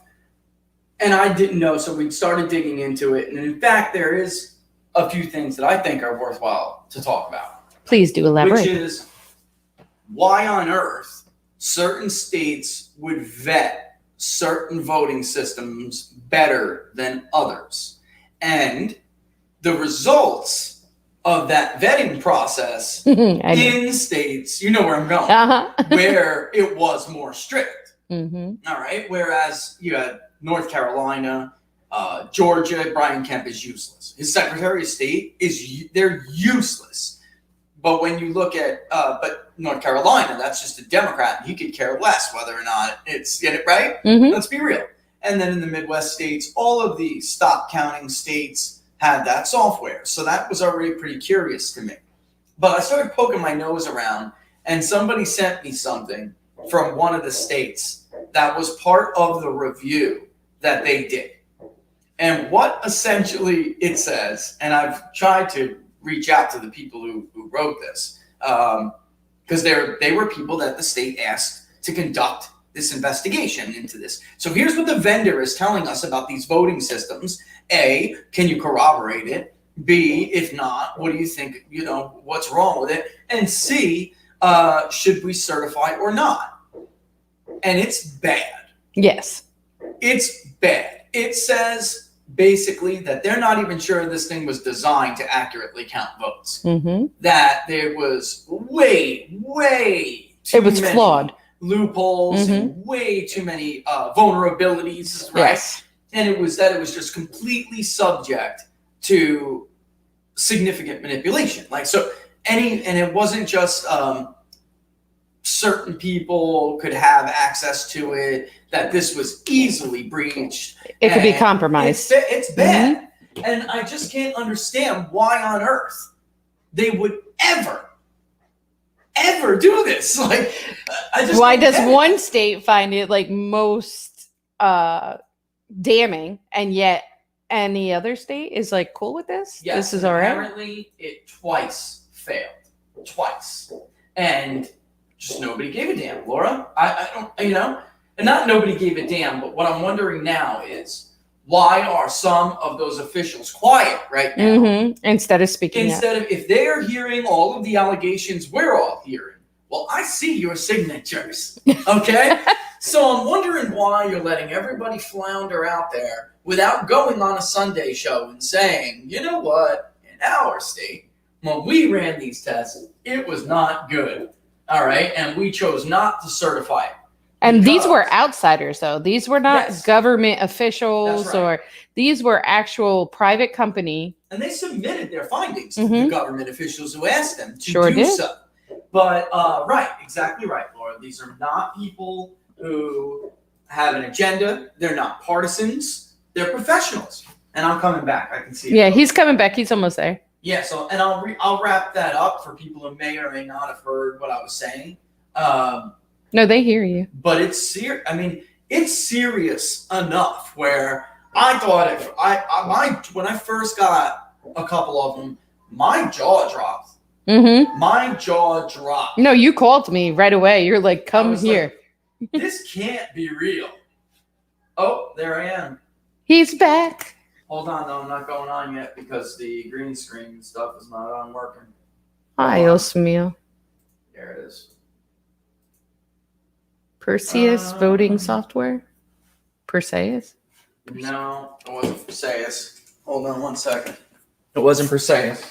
It was an updated version of, there we go. It was an updated version of something you're hearing about in the news a lot. Oh, okay. And they had failed the first time, and they came back. I don't understand why this isn't showing. Blah, blah, blah, blah. Okay. Yeah, something happened. Sorry, guys. We're having glitch system today. Yeah, Gotta I love guess tech. I killed. I don't know if it's the construction outside, though. Also, they It's have not. managed to do things to our stuff. You don't It's think not. so? No, it was a browser issue. Oh, way to go. You didn't Okay, update. well, this is what I'm gonna do. I'm gonna add me in. There we go. Now I hear you. Can you hear me now? Yep. Yes, I can hear you. And X me out. I'll leave this up. Let's put up. I guess let's put you in there. I guess because my thing is not showing. My background is not showing. So let me read to them the cover page of this thing. Okay. And let me see if I can get this cover page. Okay. Yes. All right. I just tweeted that Trump lost Wisconsin by 20,612 votes. Who- Anything on that? Who tweeted? Scott? Scott who, Shrek? Tell me who. Scott what? Scott Walker is talking about? I don't know. Yeah, I mean, well, soon, again, they're not going, none of these recounts guys are really, they're not going to address what you want them to address. That's just not going to happen. Not unless they get the legislature to force them to do it. It's just not going to happen. That is what would be required. And they have no intention of really doing that. So it's just the way it is. I know it sucks if you guys were hoping for them to have a more, serious process, but it's not going to happen. I'm trying to find this thing here. Okay. There you go. The examiners in their reports, are you ready? Identified multiple hardware and software issues that preclude this office from determining that the system satisfies each of the voting requirements set forth in election code, state law, and that in a nutshell, that they questioned whether or not the system was even designed for this. All right, because it is so unsafe from unauthorized manipulation, fraud, etc. So when it comes to the updated version of the software, which was 5.5-A, one of these documents is a public document, right? What isn't so far is the reports from these guys. All right. And that is really where the money shots are. Okay. And what they're saying is the vendor came in, he did his demonstration. We did a test run with these votes. It wasn't really accurate. And that it could be, and that's incredible because this is supposed to be a controlled situation. Right? A controlled test, a controlled experiment, or a test in a controlled environment, right? And yet nobody even, and then I guess the data communications people attempted to mess with it and easily messed with it. I don't know if we're allowed to share that. Are we allowed to share I don't know yet. That's why I haven't shared it yet. And I haven't said the state and I haven't gotten into it because I'm not sure we are either. So I'm going to hold back. That's why. But I'm just simply saying I am looking into it and there are legitimate questions. And I'm just wondering why it is that so many of these officials, obviously this went up the chain of command, Laura. Obviously it did. How on earth did are they not saying anything? Is my point. So I don't know if they're talking about this and like kind of teasing it because they have something and they intend to dump it. to drop it? Yeah. So that's really why I'm circling back to this because that's where I was going with this before we had the little glitch anyway. But that's the bottom line. And I don't know if they intend to come back to that at any point and say, hey, these officials knew about it. Why are they staying so silent? Here's what we found. I don't know. But okay. It is 11:59. So I wish the damn green screen would work. So are you guys thinking that Trump's fight isn't going to go anywhere, or is there a chance we get audits? That's a great question, Sarah. And what I'm saying is that I think the best way to go would be to go, because I never trust somebody in a black coat, right? They're not. Yeah, I'm very, there has been in the past, judges have invalidated elections before because of fraud. It's just that Donald Trump is not getting the benefit that other people have gotten. If there was this much evidence and we were talking about Democrats, they would have already gotten new elections in some places, but what they would do, it probably would, but what they would do if it was them is they would take the evidence to the state legislatures and they would say, look, Donald Trump colluded with Vladimir Putin. He stole the election. Here's how they infiltrated it. They used Putin's software. They counted ballots that came past the deadlines. They removed the envelopes from the naked ballots, that are here now, and there's no way to separate how much fraud is here. There's 600,000 ballots at least that they counted and should never have counted. There was no oversight, and they would pressure the legislature to invalidate the results and send electors, because they are electors in their Republican legislatures. They can do this.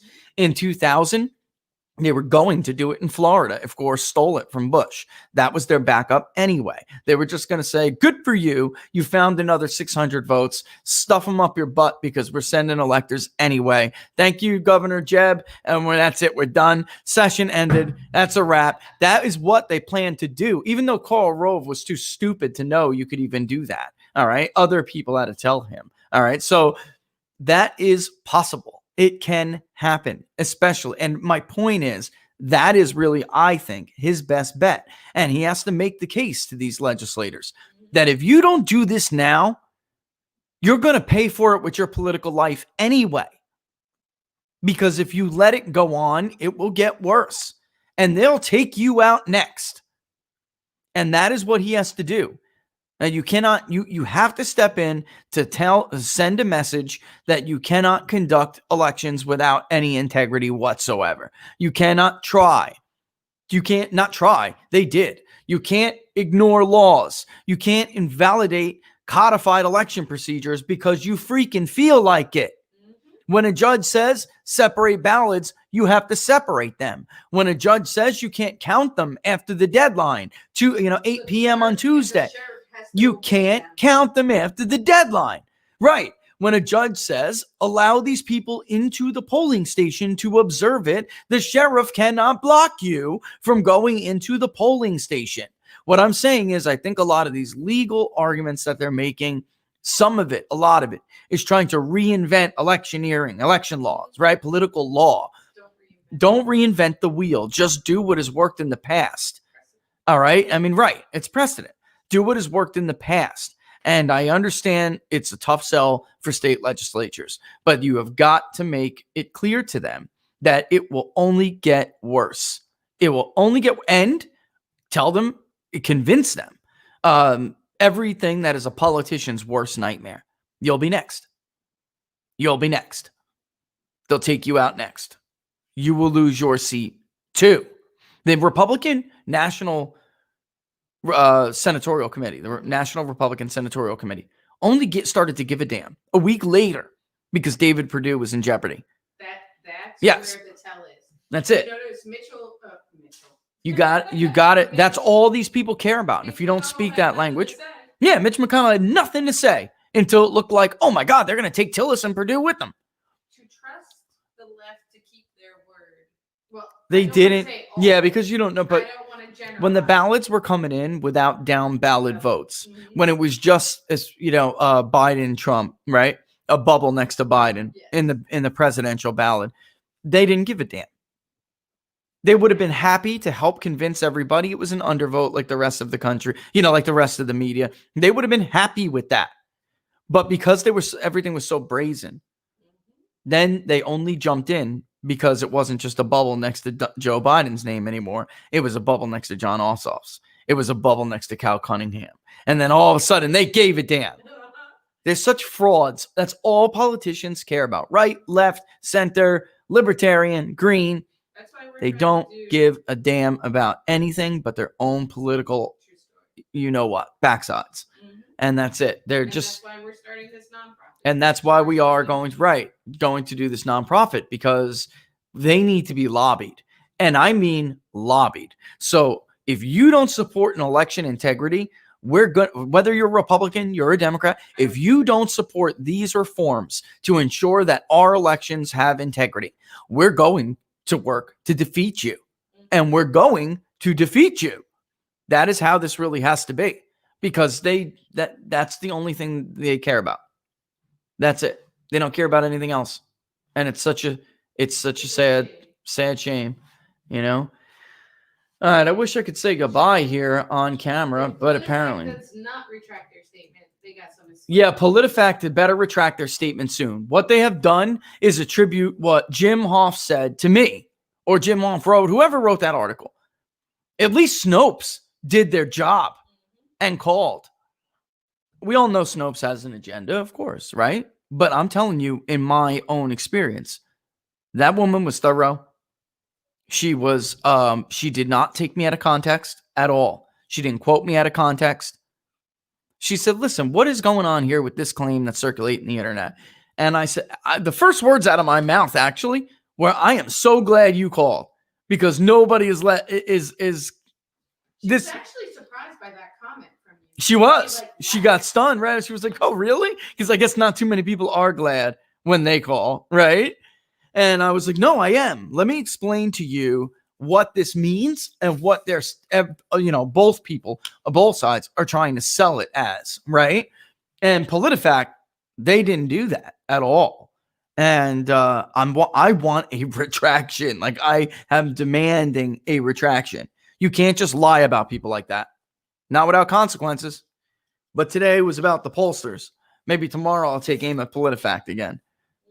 They don't retract that damn thing soon. I already said about next step is calling Robert. They're going to get something with his legal letterhead on it. That's next. It's demonstrably false what they wrote about me. Demonstrably. All right, so I wish I could say goodbye on camera here, folks, but apparently I can't. So thank God for the next, couple hours before. Later on, I'll be on War Room 6 to 7, right? What else? We got any other announcements here? From 6 p.m. to 7 p.m. at least, because the People's Funded Rich Barracks will be there with Steve Bannon and his crew. What else? What? Great talks.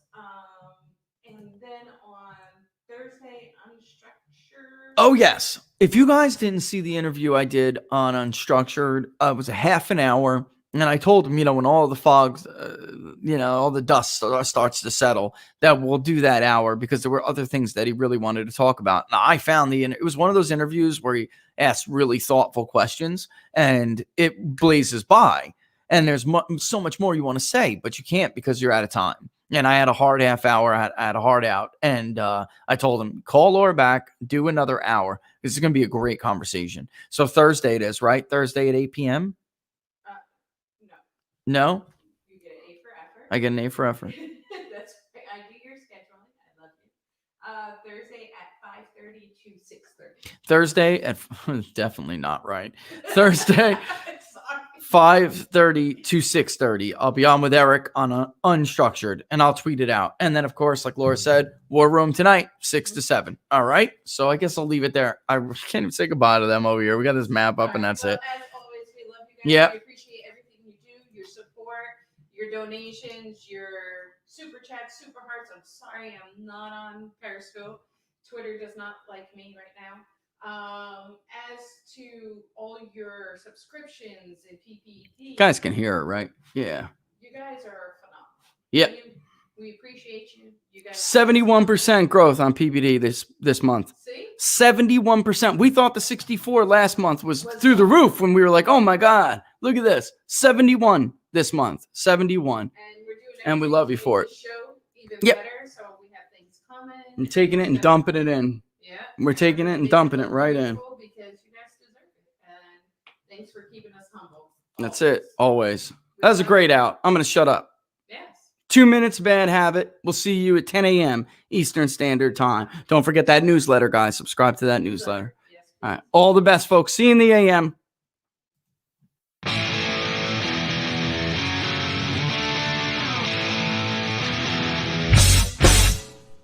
How much you wanna bet that I can get you back inside your head before the summer ends, and spread a little love. Just for a little fun, I'll make you come back to me before the rise of every sun. Baby, it's meant to be, I know you got a man, but he don't understand. You're gonna be a heartbreaker. You're such a love taker. So just suck me in and you can toss me like a cigarette. 'Cause I just wanna be a bad habit, yeah.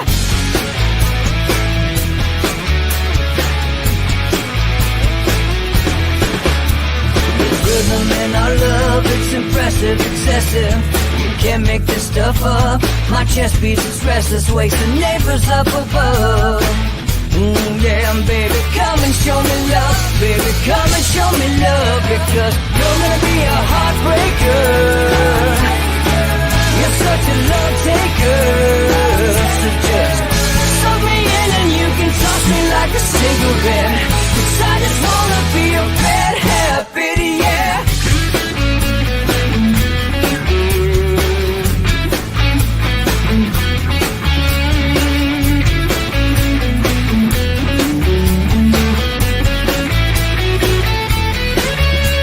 We can get on a plane and take a one-way ride. Steal us away to find a place we can hide. It wouldn't take much to spear for a knife. To give into the need and leave it all behind. 'Cause I know that you know that I know that you want me. You told me, now show me, come blow me away. 'Cause I know that you know that I know that you want me. You told me,